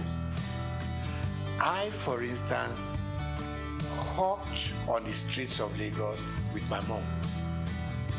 You leave St. Gregory's College, now not primary school, St. Gregory's College. You come back. My mother was a textile seller. Got it, probably went to Balogun, pick up. When I come back from school after my lunch, get a basket full of cloth, which I put on my head, and we go from street to street. My mother is carrying her tape rule and another measurement stick, and we'll go round Obalende, Igoshere, Bamboshe, Oshoji, and we were selling. From there, she graduated to owning a shop in Balogun. When I leave school, I was her accountant, so to say, bookkeeper. All the things they sold, I make, keep the records and everything. I helped her take the money to the bank. It was Barclays Bank, what was it called then? Yeah, Barclays Bank, before it became Union Bank in Balogun. So I've learned how to trade. I've learned how to make money. I've learned how to deal with customers. Plus that, I was also a bread seller. Somewhere along Strachan Street off Igoshere, there was a big bakery owned by the Lawson family. To be able to get enough bread, you got to get there between 5 and 6 in the morning. Okay? So let me cut it short. We learned to work hard. And that working hard continued with us up till where we are today. We also were very straight-minded in terms of what we wanted to be. We played pranks, so we went out to play football, we went out to play with the girls and everything. But at the end of the day, you returned home. And our parents didn't spare the rod. They didn't. You came back later than expected to. They would lie you on the floor and dealt with you. So the combination of the kind of upbringing and the kind of training we went through home probably kept us where we are. And like I said to you before we started the interview, you knew that if you finish your primary school, secondary school is the next thing. If you finish secondary school, you don't know what you were reading for. Not until probably when you got to the university did it occur to you, okay, I got to choose a profession. But all along, we just did it because that was what the system and the environment asked for. So, secret of success, hard work, hard work, hard work.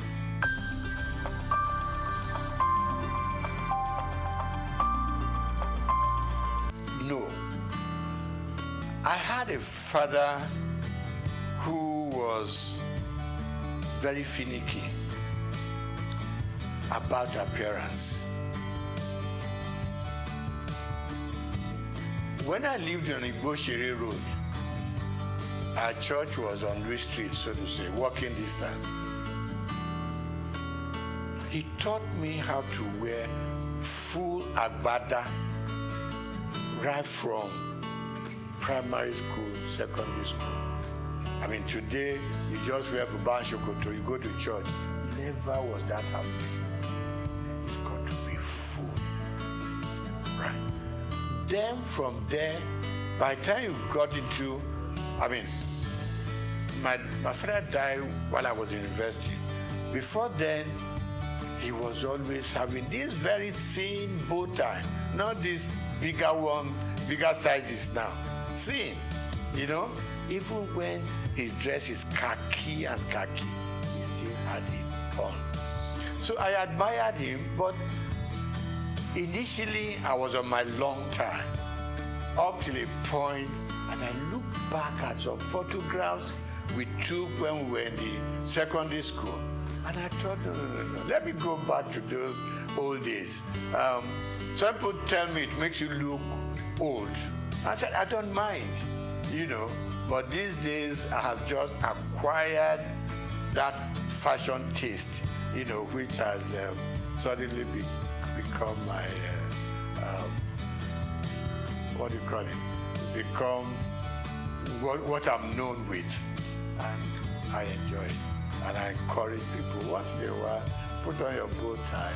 It makes you look good, makes you look impressionable, it makes you look a serious person, and it makes people take a second look at you.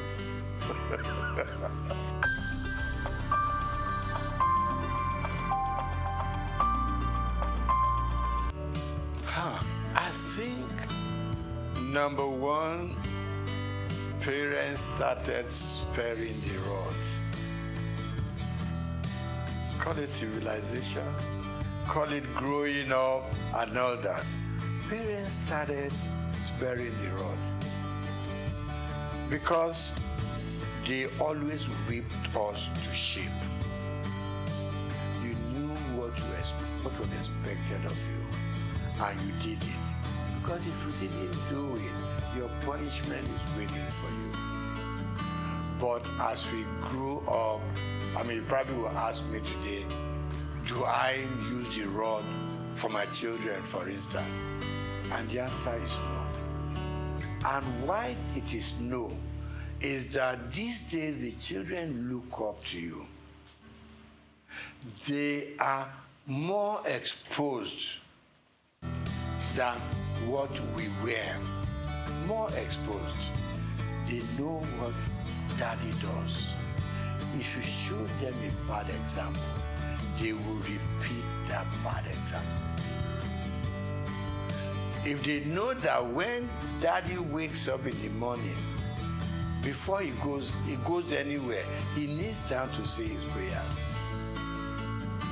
They too, unconsciously, will copy you. If they know that when dad goes out, he comes back certain time. It doesn't come in at 1 a.m., 2 a.m. Subconsciously, they too will know there's something that this old man sees that doesn't make him go out all night. So they copy from us. But then, like people say, I don't know how correct it is, that these days people are so busy looking for money. They're all over the place. They abandon the home to nannies and housemates and all that. And the children a lot of the time are on their own. But people like you and I, for instance, probably had housemates in the house. You see, but the work that the housemaid does, we were also made to do it. Right? Washing our plates. Staying in the kitchen to see how things are prepared. They took us through it, even if you didn't have to do it yourself. And that's why you and I are what we are today. But for the modern young families, most if there's some money to back it up, no, the children don't touch a lot of housework in the homes. They can go out by the time they learn. They can wear, you know, I mean, you see some little young girls and what they wear. In fact, even to the church, you want to ask yourself, when aren't their parents go to see what the children are wearing? Particularly the female. Even the guys wearing what they, think they don't use the belt, the trouser would just be somewhere on their hips and all that. Yeah, I mean, we want them to express themselves, but within control. So, wrapping up on that, I'm going to say, yes, we grew up under stronger control. Today's parents are so much in love with their children They don't want to make them unhappy. You don't want to, pick up a stick and hit them. But I don't quarrel with that. But please be there for them when they need you. And don't be scared to talk to your parents. To talk to your children. No.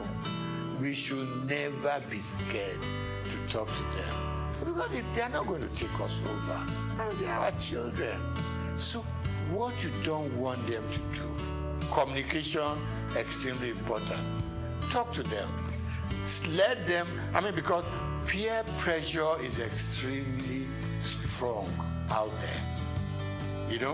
They're mixing with so many guys from much even richer homes who have more to spoil their children with. Now you are a moderate family, your moderate children have to mix and relate and go out with guys with stronger economic background. There is, there is some disconnect there. Let's bring our children closer. Let's talk to them. A lot of parents don't talk to their children, and it's not right. Because the more you talk to them, the more they have that empathy for you. They know you care for them. They know you, because you have been moderately successful, for instance, they too want to be successful like you are, and all you are saying to them, follow my footsteps and you may not go wrong. And don't make wealth, money, the thing that should govern your homes. Don't spoil the children. Give them adequately what we all need to survive, and they will survive. In those days, while all you needed to take to school was 1 shilling. Okay, you still see children from rich homes who came with £1 and stuff like that. But let's be contented. Let's teach the children to be contented with what we have. Families are growing, society is expanding, and we can reach out to any part of the world. Now, we need to bring them closer to the home. At least up till the time that they are leaving you to go and start up there. But as long as they're still within your influence, it's very important that children and their families come much, much stronger together.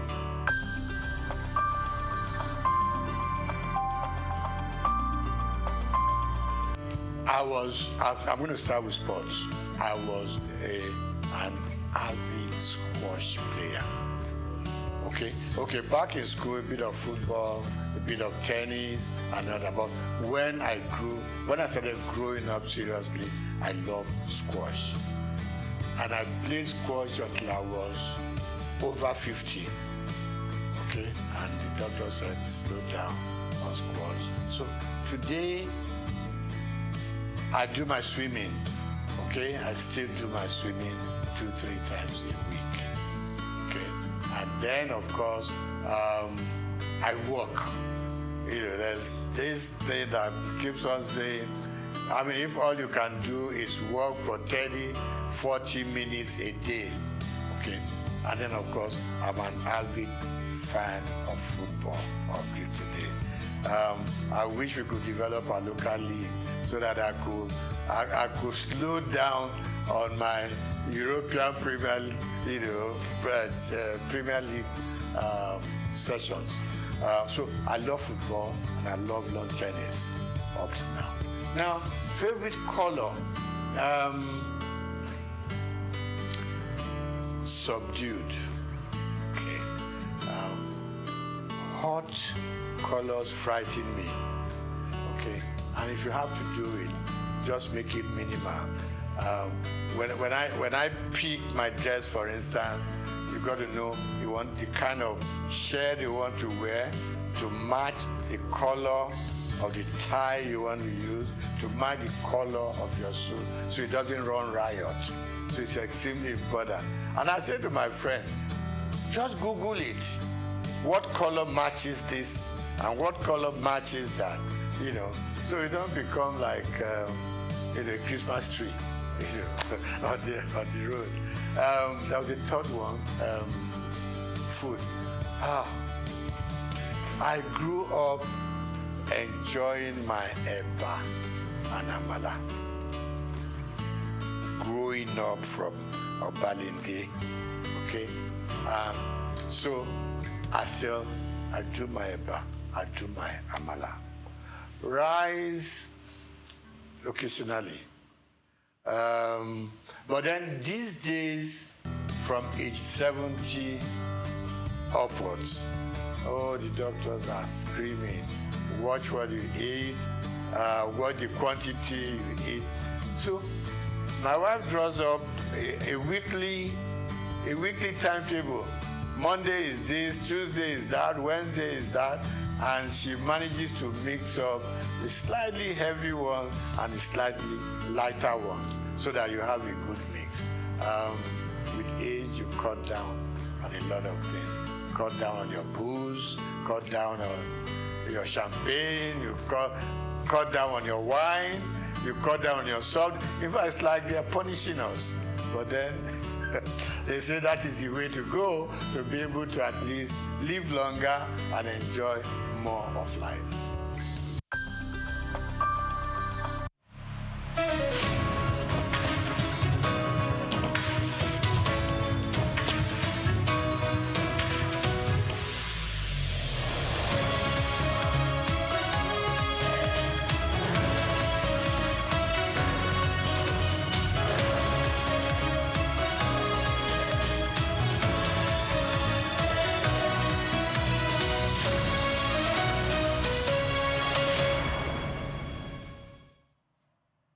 Very good afternoon to you and welcome to the World News. We are reaching you live from our studios at Suk News TV. I'm Oyipriye Krumale. Let's begin with today's top stories.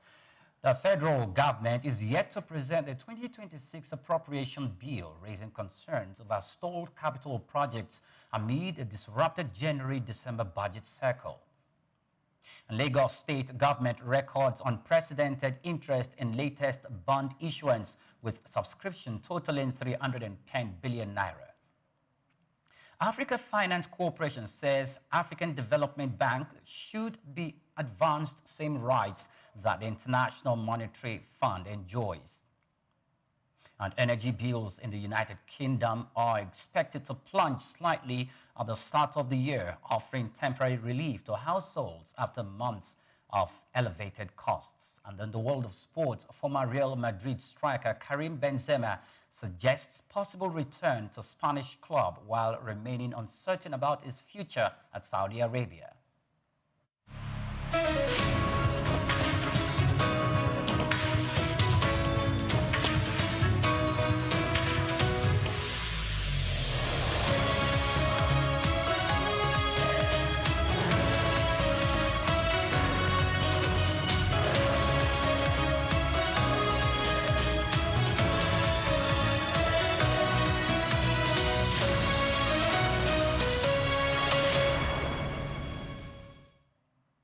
Many thanks for joining us. Now, the federal government has yet to present the 2026 appropriation bill to the National Assembly, raising concerns over stalled capital projects and the disrupted January-December budget cycle. The Budget Office of the Federation is still compiling the budget despite initial plans to submit it by September 2025. Officials cite the rollover of the 2024 budget and delayed cash planning portal access as key reasons for the slowdown. Ministries, departments, and agencies are unable to execute payments, issue warrants, or fund contracts for 2025 projects, leaving much of the federal capital budget inactive. Development economists warn that this backlog and uncertainty undermine project execution, disrupting state-level planning, and could force a partial rollover of the 2025 budget into 2026. Experts emphasize that ongoing tax reforms, political pressures in an election year, and limited fiscal space make strategy prioritization crucial, while delays may allow for better alignment with economic realities. failure to implement project risk public trust and investor confidence.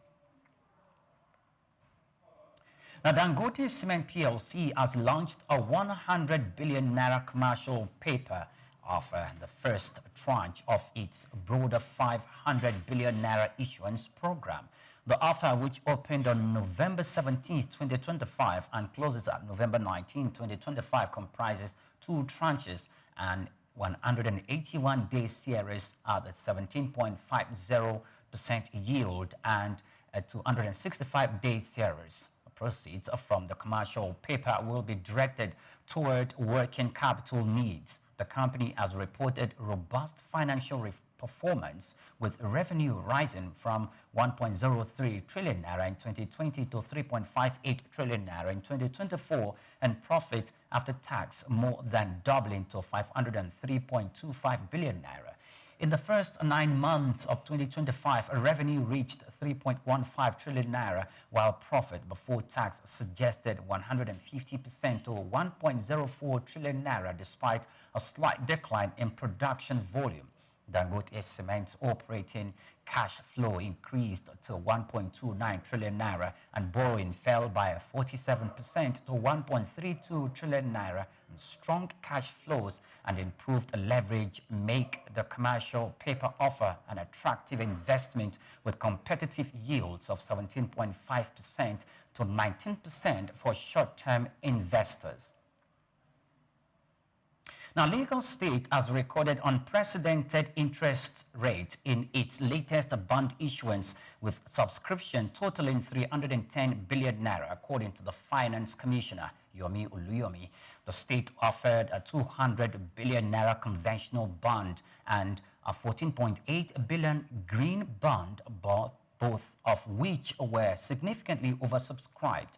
The conventional bond alone attracted 308 billion naira, marking a 54% subscription, while the green bond received 28.7 billion naira, 94% above its target. Governor Babajide Sanwo-Olu highlighted the subscription as evidence of global confidence in Nigeria's economy and Lagos' position as a resilient and attractive investment hub. He affirmed the administration's commitment to prudent financial management and fostering a conducive environment for business growth. The bond proceeds will fund critical infrastructure and social projects aligned with the Themis Plus agenda, including transportation, healthcare, education, and environmental sustainability initiatives. The conventional bond, a fixed-rate, long-term debt instrument, is part of Lagos State's broader debt issuance program, which allows the government to issue bonds, notes, and other securities to raise capital for development projects.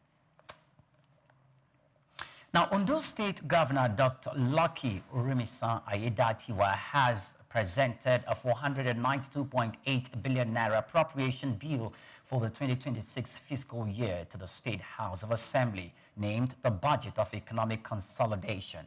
The proposal allocates 57% of the total spending to capital projects in education, healthcare, roads, human capital development, food security, and infrastructure expansion. The governor highlighted the achievements of the 2025 fiscal year, including the recruitment of 2,100 teachers, payment of WAEC fees for over 23,000 students, renovation of 134 primary schools, expansion of technical colleges of education and healthcare initiatives, supporting 40,000 mothers and children, major road projects, water supply schemes, agricultural programs, and rural electrification efforts were also advanced. Social protection programs under Old Cares delivered cash transfers to over 10,500 households and created nearly 20,000 jobs. Looking ahead, Governor Ayedatiwa acknowledged potential revenue constraints due to the VAT sharing changes and tax exemptions for low-income earners, but reaffirmed the government's commitment to prudent financial management and the completion of ongoing projects. The Ondo State House of Assembly commended the timely budget presentation and pledged continued collaboration with the executive arm of government for the state's development. Nigeria's inflation rate eased to 16.05% in the month of October, marking the lowest level in over 3 years. The Consumer Price Index from the National Bureau of Statistics showed a 1.96 percentage point moderation from September, driven by base year adjustment and moderate in food prices. While the headline drop signals progress, experts caution that the cost of living pressure remains high for households and small businesses across the country. Organized private sector leaders welcomed the disinflation trend, but noted that structural challenges, including food supply, transportation, energy, and housing costs, continue to strain families. Analysts also pointed out that statistical adjustment partially account for the apparent decline, and real relief may take time to materialize. Nonetheless, certain staples like rice have begun showing price reductions, offering early signs of relief for urban consumers. Economists remain optimistic that continued stable exchange rates, rising non-oil exports, and growing domestic production can sustain this trend if supported by structural reforms. The easing inflation could gradually improve purchasing power and strengthen economic stability nationwide, according to reports. Now, cocoa prices have fallen more than 12% in the month of November 2025, trading at $5,401 per ton, extending a downtrend that began in June. This decline follows a sharp increase of 177% in 2024, when prices reached $11,675 per ton before easing steadily throughout 2025. Analysts attribute the drop to positive development, including a 10% reciprocal tariff reduction on non-U.S. commodities and improving weather conditions across major West African producers, particularly Ivory Coast and Ghana. Light to moderate rainfall in Ivory Coast has promoted the growth of cocoa pods ahead of the Harmattan season, supporting expectations of a strong harvest in December.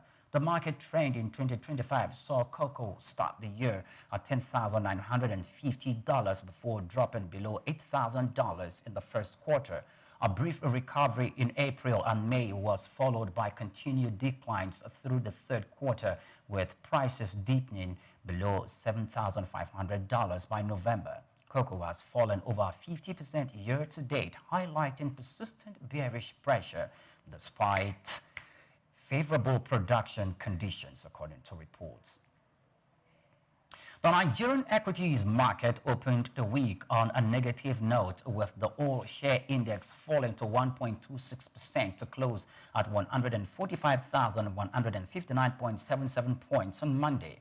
This decline erased approximately 1.17 trillion naira from investors' wealth, lowering market capitalization to 92.3 trillion naira. Heavy sell-offs in Dangote Cement, which dropped 10% alongside Tier 1 banks, including Zenith Bank, minus 1.64%, Access Holdings, minus 3.26%, and the FBN Holdings, minus 2.76%, drove downturn despite the negative close. Market breadth remained positive, with 28 gainers led by Sovereign Insurance plus 9.97%, outperforming 24 losers. Trading volume dropped sharply by 92.1% to 388.2 million units, while total value traded fell by 26.3% to 31.1 billion naira. The sector-wise, the industrial goods index led losses down by 4.48%, mainly due to Dangote Cement, while the oil and gas index fell by 1.18% and the banking index dropped by 1.01%. The consumer goods index edged down by 0.02%. The insurance index rose by 0.07%, supported by gains in sovereign insurance. Analysts attributed the downturn to profit-taking, heightened retail activity, and off-market transactions, despite Nigeria's inflation moderating to 16.1% year-on-year in the month of October. Now, still to come in the news, Ivory Coast cocoa process industry records sharp slowdown at the start of 2025-2026 season. We'll bring you details of that story in a moment. Please stay with us.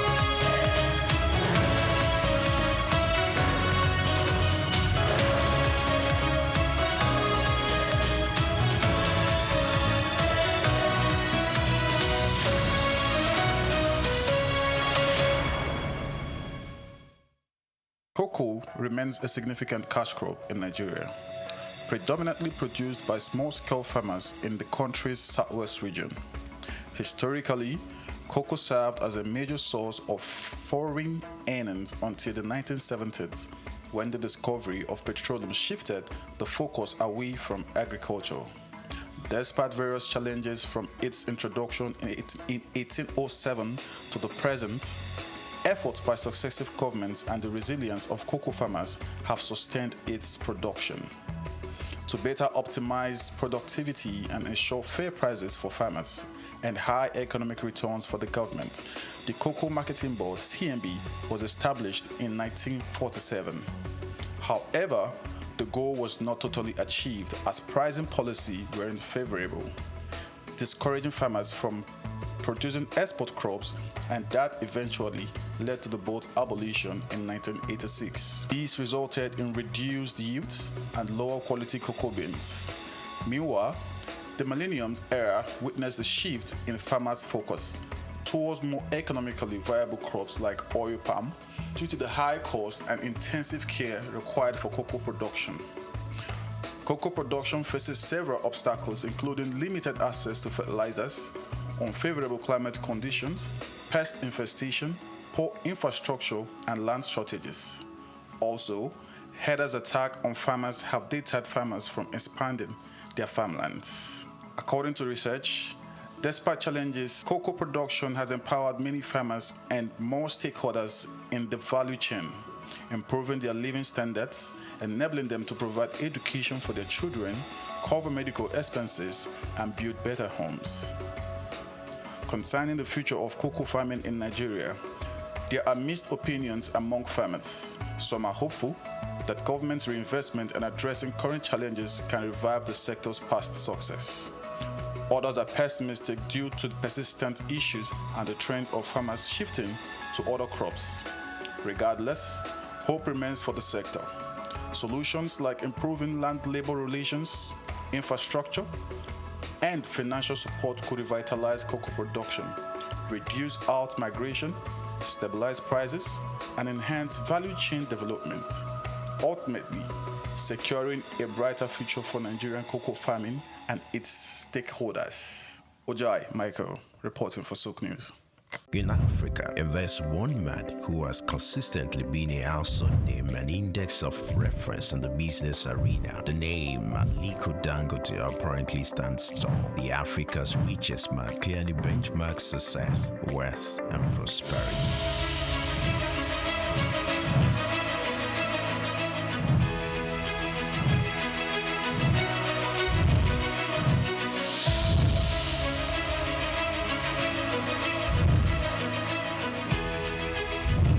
His unofficial love and passion for business are quite phenomenal. These can be traced to his background. Born in April 10, 1957 to Maria Sanusi Dantata and Mohamed Dangote, his maternal ancestors were prosperous caravan traders under British colonial rule, and his grandfather, Alhaji Sanusi Dantata, was a commodity trader. Dangote's grandfather was heavily involved in his upbringing and helped ignite his entrepreneurial spirit. For Dangote, one will ever assume his wealth was handed out or easily channeled, being an offspring of Dantata, for his success didn't come through daydreaming. Dangote complemented inherited fortune with deliberate hard work and innovation to pave his way to the top. Those who knew Dangote while growing up will not be surprised at his outstanding success. At age 8, Dangote uses pocket money to buy sweets, which he and others sell for a profit. Everything big in life starts from little. Taking a clue from this, Dangote, from a seed loan of 500,000 obtained from his uncle, started business, which he traded commodities and business supplies, primarily cement. By 1981, his firm was successful that he had incorporated other businesses and established the Dangote Group. His empire extended to foodstuffs, including sugar, salt, wheat, cement, haulage, and other business concerns. Among his holdings were Dangote Industries, Dangote Bale Nigeria, Dangote Cement PLC, Benue Cement Company PLC, Dangote Sugar Refinery PLC, Dangote Flour Mills, and Nascent Ally Industries PLC. In addition to its holdings in Nigeria, the Dangote Group has operations in several other African countries. With these giant strides in the business arena, Dangote will forever be grateful to his grandfather for giving him wings to fly. According to Forbes, an American business magazine, Dangote remains the richest man in Africa with an estimated fortune of $13.9 billion. Dangote is one Nigeria, highly decorated with honors as well. His urine service and huge investment also got him both local and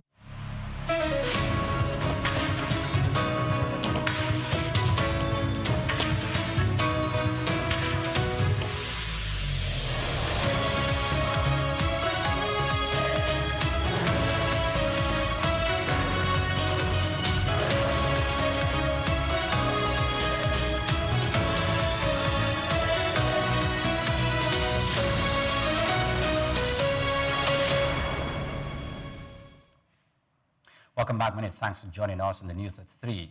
Now, African development banks should continue to enjoy the same legal and repayment protection as global institutions like the International Monetary Fund when countries restructure their debt. The head of the African Finance Corporation said on Tuesday, reinforcing a growing regional stance on the issue. Speaking on the sidelines of the G20 business meeting in South Africa, the AFC Chief Executive Officer Samaila Zubero said African governments and the African Union have been clear that the preferred creditor status of regional lenders such as the Afreximbank and the Trade and Development Banks must be preserved. The debate has intensified as countries including Ghana and Zambia undergo debt restructurings, prompting some private creditors to argue that African institutions should share in losses traditionally avoided by multilateral lenders. Zubero said maintaining preferred status is essential for strengthening the financial institutions. Africa created to support its own economic development. Preferred creditors are repaid first and enjoy key legal protections, enabling them to extend lower-cost financing to higher-risk markets. AFC, whose shareholders include African governments, central banks, and private financial institutions, is among the continent's largest multilateral lenders. Now, Ivory Coast cocoa processing industry recorded a sharp slowdown at the start of the 2025-2026 season, but sector players says that the dip is prompting renewed efforts to stabilize in supply and strengthen local capacity. New data from Exporters Association, GPEX, showed that October grindings fell by 25.4% year-on-year to 44.075 metric tons, reflecting the impact of tight bean availability and weather-related disruptions earlier in the year. Despite the decline, industry analysts note that Ivory Coast retains one of the world's strongest processing bases with an installed capacity of about 750,000 tons.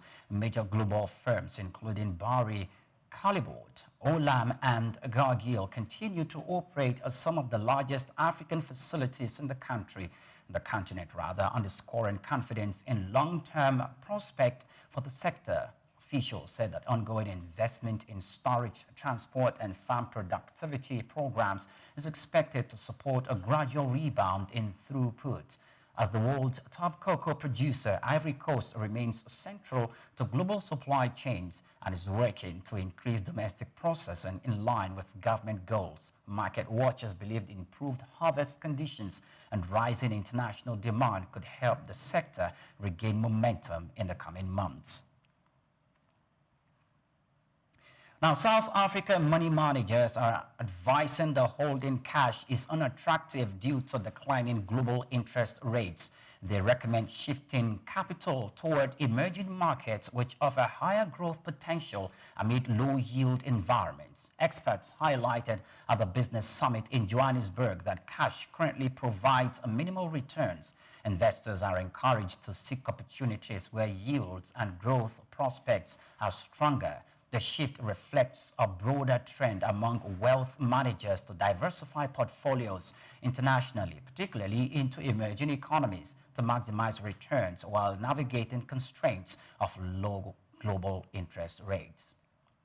Moving on, Asian markets slid to one-month lows as renewed concerns over technology sector valuation triggered heavy sell-offs across Japan, South Korea, and Australia. Investors grew increasingly cautious ahead of major corporate earnings, prompting a broad retreat from high-growth stocks linked to artificial intelligence and semiconductor supply chains.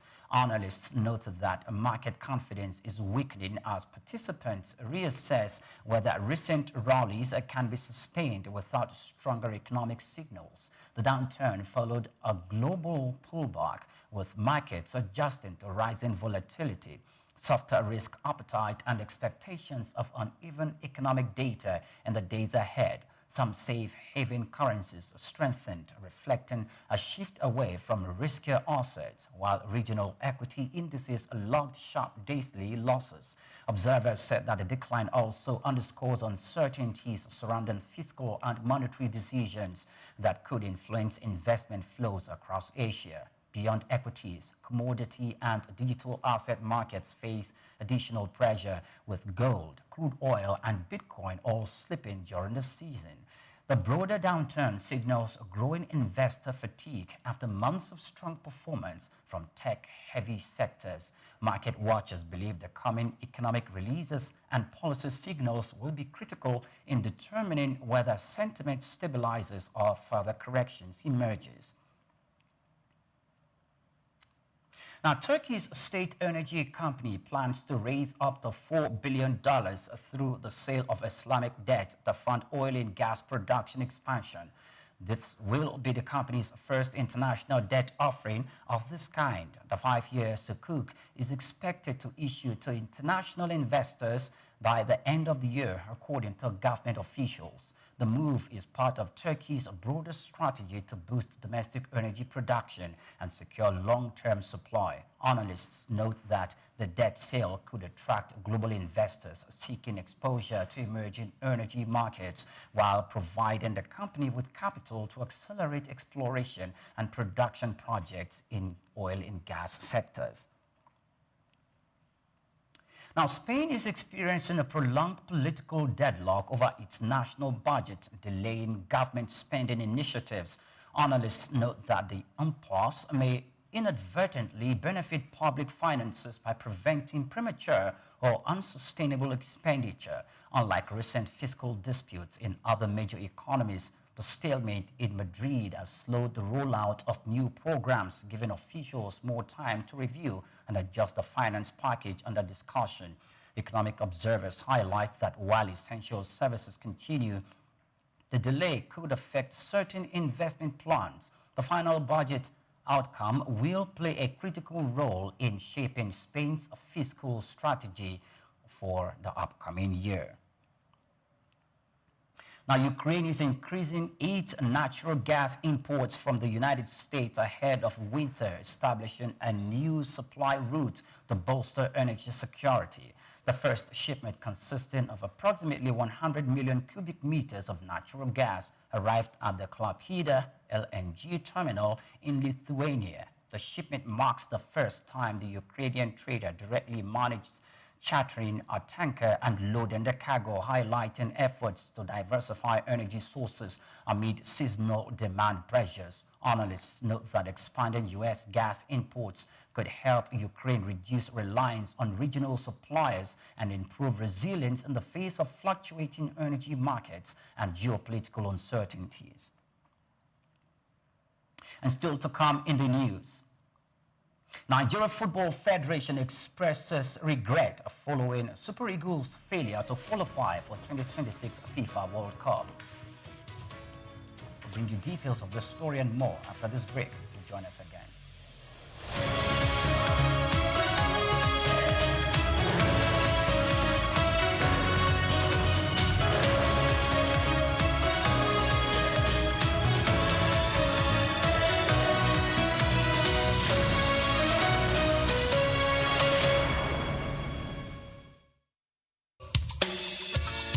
Fellow Nigerians, did you know that constituency and executive projects in your communities are not gifts from your legislators? They are projects sponsored by the legislators and funded by the federal government to improve your life and the lives of those around you. These projects belong to you. Without your vigilance, they might never be completed. Don't allow them to fade away into unfulfilled promises. Stand up, take ownership, monitor their progress, demand accountability, and report concerns to ICPC.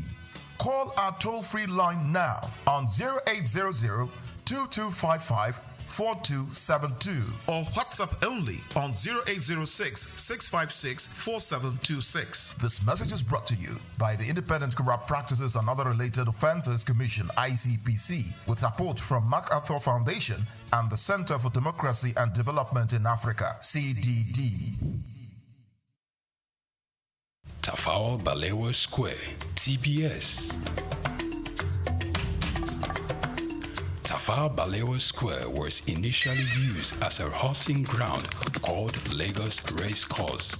The edifice was constructed by General Yakubu Gowon in 1972 and named after Nigeria's first Prime Minister, Sir Tafawa Balewa. Tafawa Balewa Square is located at 45/57 Marcy Bangboshe Street on Lagos Island, Lagos, and referred to as TBS. TBS is a 50,000-seater capacity venue and houses the Remembrance Arcade, the 26-story Independence House, which at a time was the country's tallest building. When Lagos served as the country's seat of government, the National Assembly Complex was within the TBS. Also in the square are the National Broadcasting Commission Office, the Nigerian Hydrological Services Agency Office, shopping centers, travel agencies, restaurants, car parking lots, and a bus terminal. Tafawa Balewa Square is adorned with beautiful statues of white horses and red eagles, symbols of strength and dignity. Our historic neighbors include the King's College and the Holy Cross Cathedral. Tafawa Balewa Square hosted some of the country's memorable events, such as the Independence Day in 1960, when Nigeria gained independence from Britain, the Armed Forces Remembrance Day, which is celebrated annually on January 15. The edifice is a national cultural asset. Tafawa Balewa Square. Souk Enlightenment. My name is Shino Ogbadegeshin. I'm the CEO of Gozi Micro Insurance. Continue to watch Souk News. Adenike Adeyemi, Executive Director of Faith Foundation. Keep watching Souk News. My name is Shepherd Michael Adewale Onofuye. I enjoy you all to always watch Souk News TV. Hey everyone, Majuli Obaje here representing Gigi. Keep watching Souk News, okay? Stay updated with Souk News. My name is Aton Kene. I am the head of MSME Banking. Please keep watching Souk News and stay glued to Souk News. I recommend that more and more people should watch Souk News because they deal with business news. Hi, my name is Amaka Wokolo. I am the director of the Faith Institute at Faith Foundation. Keep watching Souk News.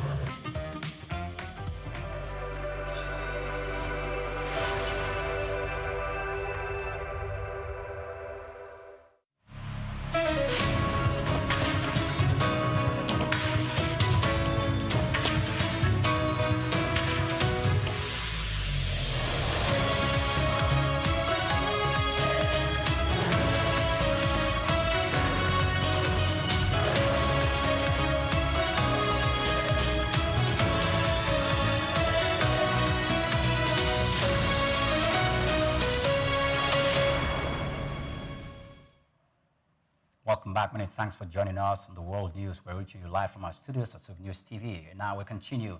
Energy bills in the United Kingdom are expected to decline slightly at the start of the year, offering temporary relief to households after months of elevated costs. However, analysts warn that this decline may be brief, as rising investment in electricity networks and system upgrades could push overall charges higher again within months.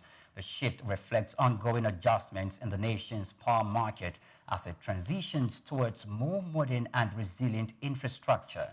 The government is exploring a range of measures aimed at easing the financial strain on households, including potential charges to taxes and energy-related levies. Policymakers are under pressure to balance consumer protection with the long-term need to expand and reinforce the national grid discussions. Discussions continue to flow how to curb short-term costs without delay. Essential upgrades required to support future energy demands and climate commitments. Economic observers note that the combination of fluctuating wholesale prices and rising infrastructure spending may continue to weigh on household budget through the year. They add that the path on energy bills will depend heavily on policy decisions in the coming months, particularly strategies aimed at stabilizing prices while sustaining investments in low-carbon systems and modern power networks. Now, banking executives across the European Union are preparing for proposals on capital buffers and regulatory efficiency that may fall short of expectations. Officials indicate that the measures will likely lag behind the deregulation seen in the United States. A task force of senior euro area officials is expected to deliver recommendations to the European Central Bank before year-end.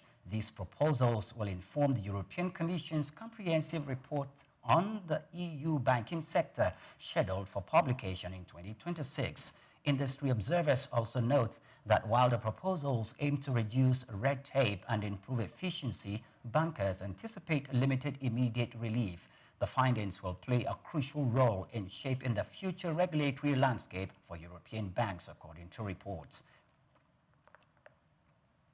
Now, the dollar advanced to a tiny 9-month high against the yen as global markets reacted to concerns about widening fiscal commitments in Asia and anticipated labor data from the United States. Expectations of a possible policy adjustments in the United States continue to shape sentiment, while uncertainty over the timing of monetary tightening in Japan added to market caution. Now, pressure across technology-driven markets further strengthened demand for the dollar as investors moved towards safer assets. The yen later regained some ground, though analysts warned that increased government spending could depend or deepen debt worries and sustain pressure on the currency. The market watchers also noted that if volatility heightens, authorities may consider intervention to stabilize exchange rates. The cautious environment reflected broader concerns about policy divergence and its impact on global capital flows. Other major currencies recorded mild and steady movements as traders assessed regional economic indicators and looked for cleaner signals from central banks. Both the euro and the Australian dollar hovered within narrow ranges, with investors closely monitoring inflation trends, credit conditions, and the broader pace of global economic recovery.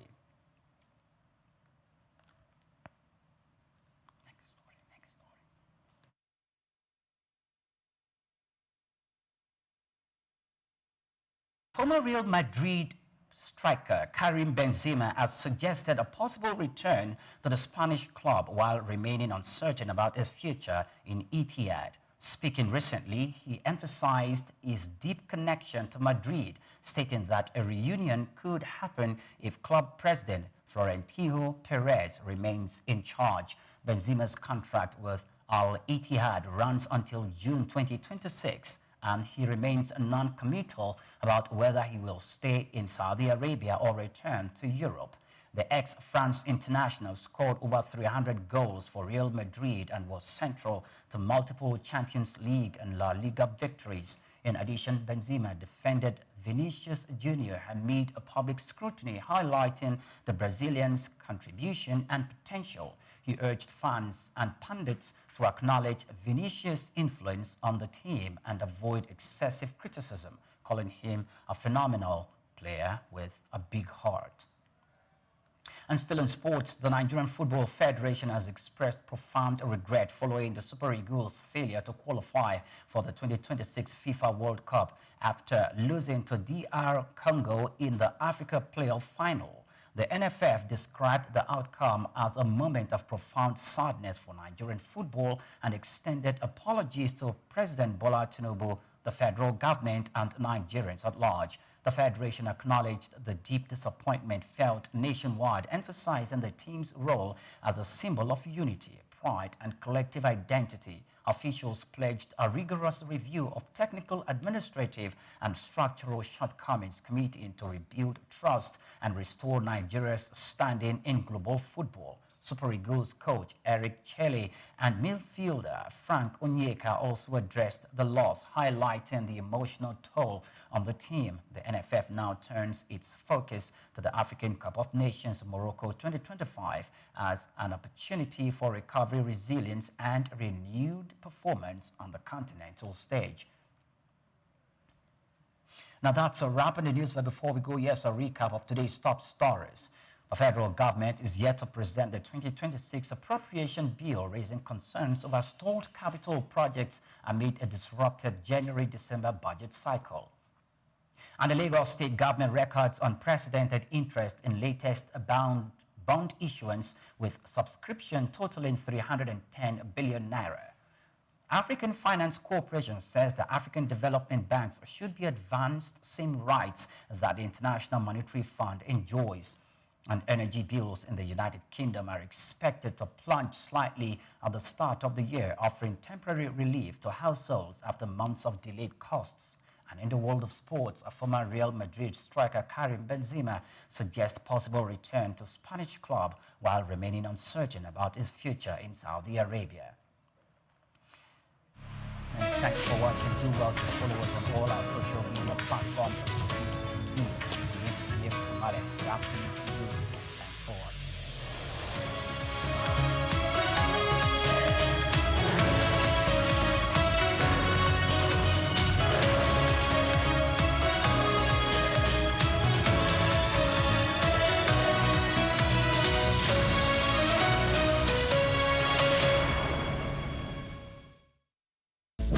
Just what you need right here at Femi Wash Media.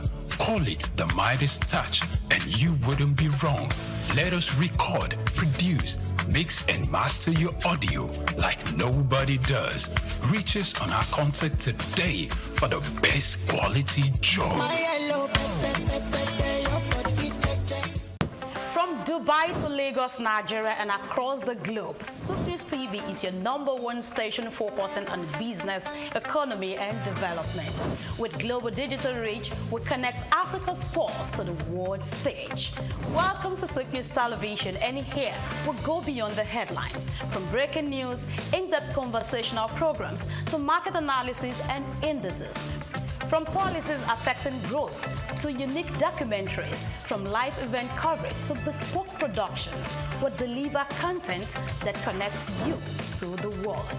At SupNews Television, we provide news surrounding business, economy, and development, infomercials and jingles that stand out, short and long-form documentaries crafted to international standards, independent production spaces with full technical support, special coverage for individual and corporate events, a special form of documentaries through our prestige package, Immortals, where we tell your story the way you'd love it, and business support services tailored for small enterprises.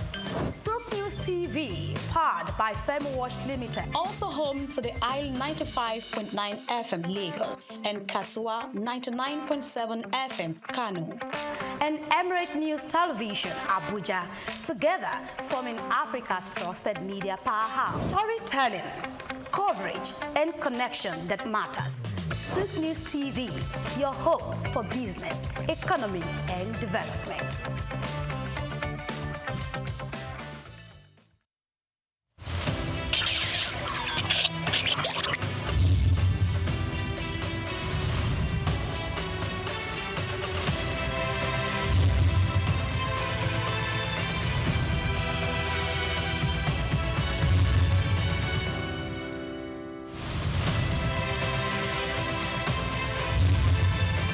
The Nigerian National National Medicine Development Agency, NNMDA, was created in 1997 and backed by Act 2019 to enable the federal government of Nigeria through Federal Ministry of Science, Technology and Innovation actualize its critical and strategic mandates to research, develop, document, preserve, conserve and promote Nigeria's natural medicine defined as indigenous medicine.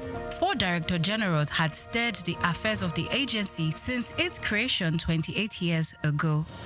A new vista, however, opened in the history of the existence of the agency when Martins Emeje, a distinguished pharmacist and professor of nanotechnology, was appointed as the 5th Director General and Chief Executive Officer in May 2023. Before taking on the mantle of leadership at the NNMDA, Professor Martins Emeje was the Chair R&D at the National Institute for Pharmaceutical Research and Development, with many feats on drug formulation and R&D results to his credit. I deliberately applied for this job. There was advertisement. I applied. I wrote the exam. It was an online exam. Nobody saw anybody. And 1 hour exam online. When you submit your answer sheet, you have a copy of the answer sheet that you have. So I have the copy of the answer that I submitted online that day. And that is my manifesto. So every month, I look at the answers that I submitted, and it guides me in the work that I do.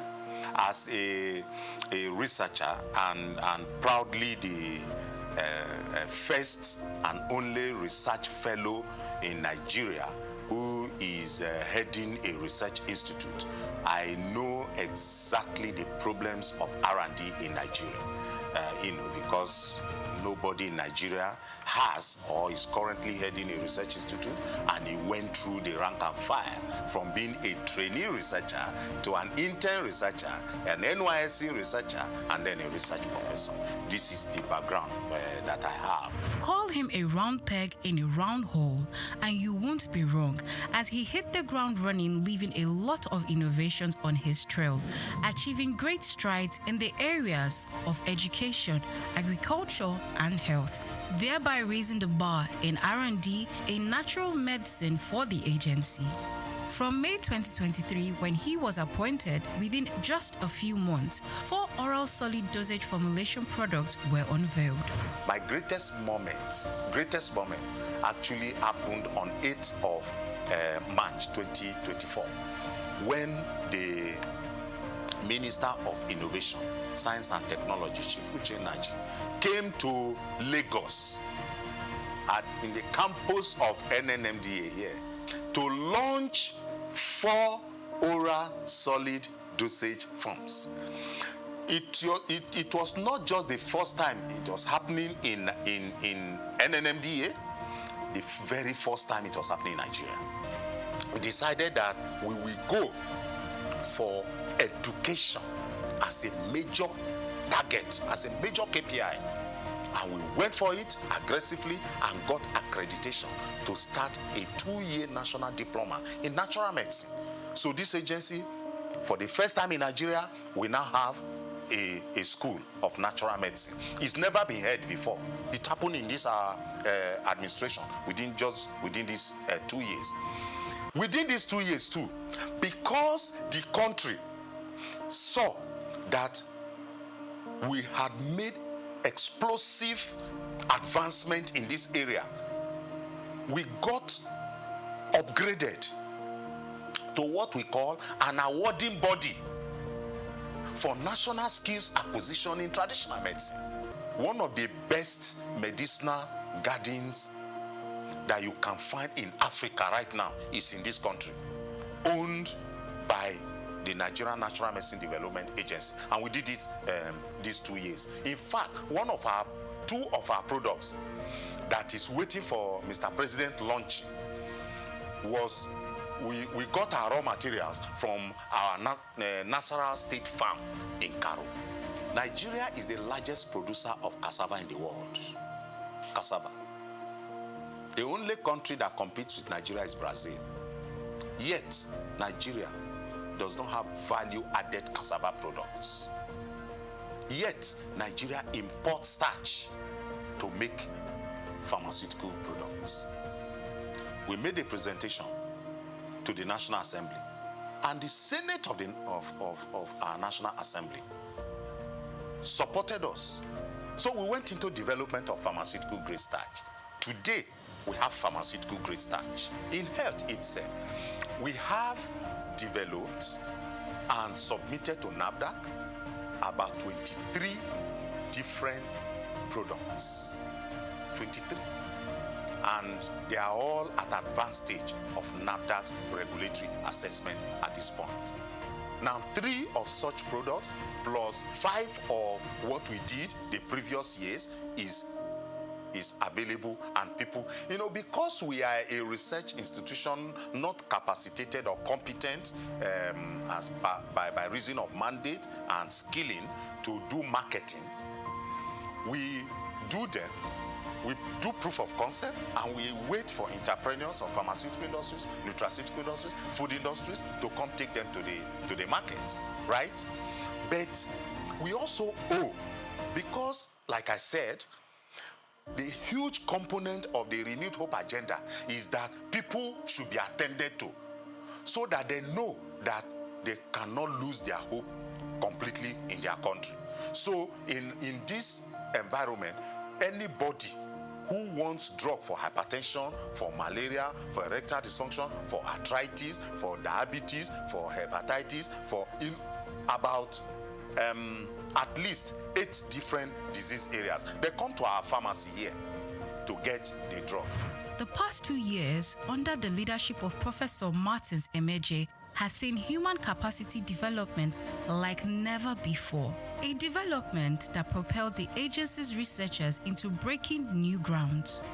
This agency had never, in its almost 30 years of existence, had never participated in any local conference where researchers went with work they did in their own laboratory to go make competitive presentation. In our maiden outing, in these 2 years, we won 2 awards. We went out for the first time and we got 2 awards. We took first position and we took third position. That is gold and bronze. When I came, I met researchers that have been here working for 15 years but with 1 degree. And I told them, you can't be a researcher with 1 degree. So I embarked on rigorous and aggressive drive to partner and collaborate with investors. So we went into that. Today, as I'm talking to you, we have at least 13 researchers and of the agency that are doing different postgraduate studies in different universities in Nigeria. I have a staff that was in Zimbabwe for 6 months. Now he has a master's in intellectual property.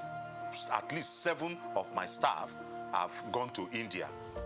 Quality assurance has been one of the top priorities of the NNMDA Director General and the accreditation of the agency's laboratory and product development unit for pharmacy internship program by the Pharmacy Council of Nigeria a year ago. Under the watch of Professor Martins Emeje, the agency recently graduated its pioneer pharmacy interns. I went into nanotechnology and nanosciences after PhD, and I had to go out of the country to train in this area for more than 4 years. So it's an area that I'm keen about. I'm one of the first people, if not the first, in Nigeria to have put in practice nanotechnology. What it has done to me as someone who studied Western pharmacy, which is more like macro study, it is that it has taught me how to manage resources, no matter how simple. The last 2 years has seen NNMDA signing important memoranda of understanding with reputable academic institutions and other critical stakeholders in the areas of training and laboratory services to Nigerian universities. As part of its advocacy and public enlightenment drive, the agency brought together critical stakeholders in the nation's natural medicine space for a national dialogue on rethinking natural medicine aimed at galvanizing the needed support and political will. I want the president of Nigeria to just be coming on television and saying that people, natural medicine, no other thing. Natural medicine, let's do our own. Let's do our own. Let him just be saying it. Anytime he's talking to press, let him say it. Because once people know that this is where the president is, this is where his mind is, this is what his body language is, they will start investing in natural medicine. A turning point for the agency was the resolution of the National Assembly on Natural Medicine Gazette. The visit by the chairman, House Committee on Legislative Compliance, was a further demonstration of the renewed impetus. We cannot have 160 million people subscribing to something, and then the remaining 40 million people, we now want to say that foreign medicine, what we call allopathic medicine, that is the superior to our natural medicine. No, it's not. So when the House of Representatives passed that resolution, I told myself, I have now achieved. So what I was thinking would take me 4 years to achieve, actually, we got it done in 2 years. And it's one of the, so our target has actually increased. The best place to actually functionalize or operationalize Renew Hope agenda, Mr. President, is in the health sector. It's in the health sector. And I always tell people, 2 things that if you have security in it, then you are safe. Food and medicine. Any intervention, any project that we do, that it is not about developing our own indigenous resources, is short-term. It's not sustainable. The only sustainable form of development is indigenous development. So anybody who wants to give me support now, I will just tell you what I want. For example, I want all my staff to live in this compound. If you go to other countries of the world, all these staff of the research institution, they live inside the compound. Inspiring a new mindset among staff and attitude to work, for the NNMDA Director General, the task of achieving the mandate and the vision of the agency is work in progress.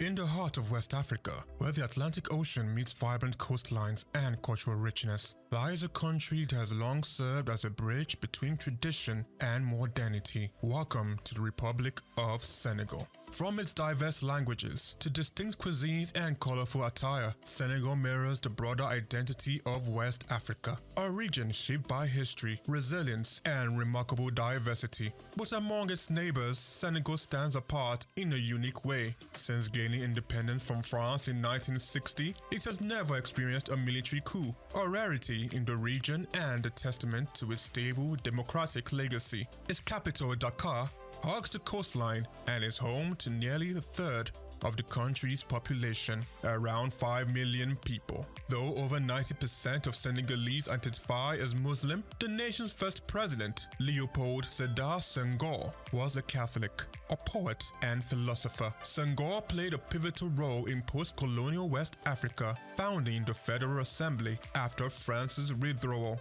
French remains the official language, a legacy of colonization, but it's Wolof, the voice of the streets, that rings loudest in the markets, homes, and music of Senegal. Economically, Senegal thrives on two pillars: peanuts and fish, with nearly 40% of its arable land dedicated to peanut cultivation and a strategic coastal location fueling a robust fishing industry. Agriculture and maritime life shape much of its economy and daily rhythms. Senegal's culinary culture is just as iconic, from Fiebondien, the beloved fries and fish dish, to the zesty yassa of marinated chicken or fish flavor tells a story. And in between meals, locals sip on national drinks made from natural sources like boye, the sweet nectar from the baobab fruit. Wander the streets and you will likely spot sheep and goats roaming freely, not as strays, but as symbols. During the Muslim festival at Tabaski, male sheep are offered as spiritual sacrifices, a deeply rooted tradition tied in faith and family.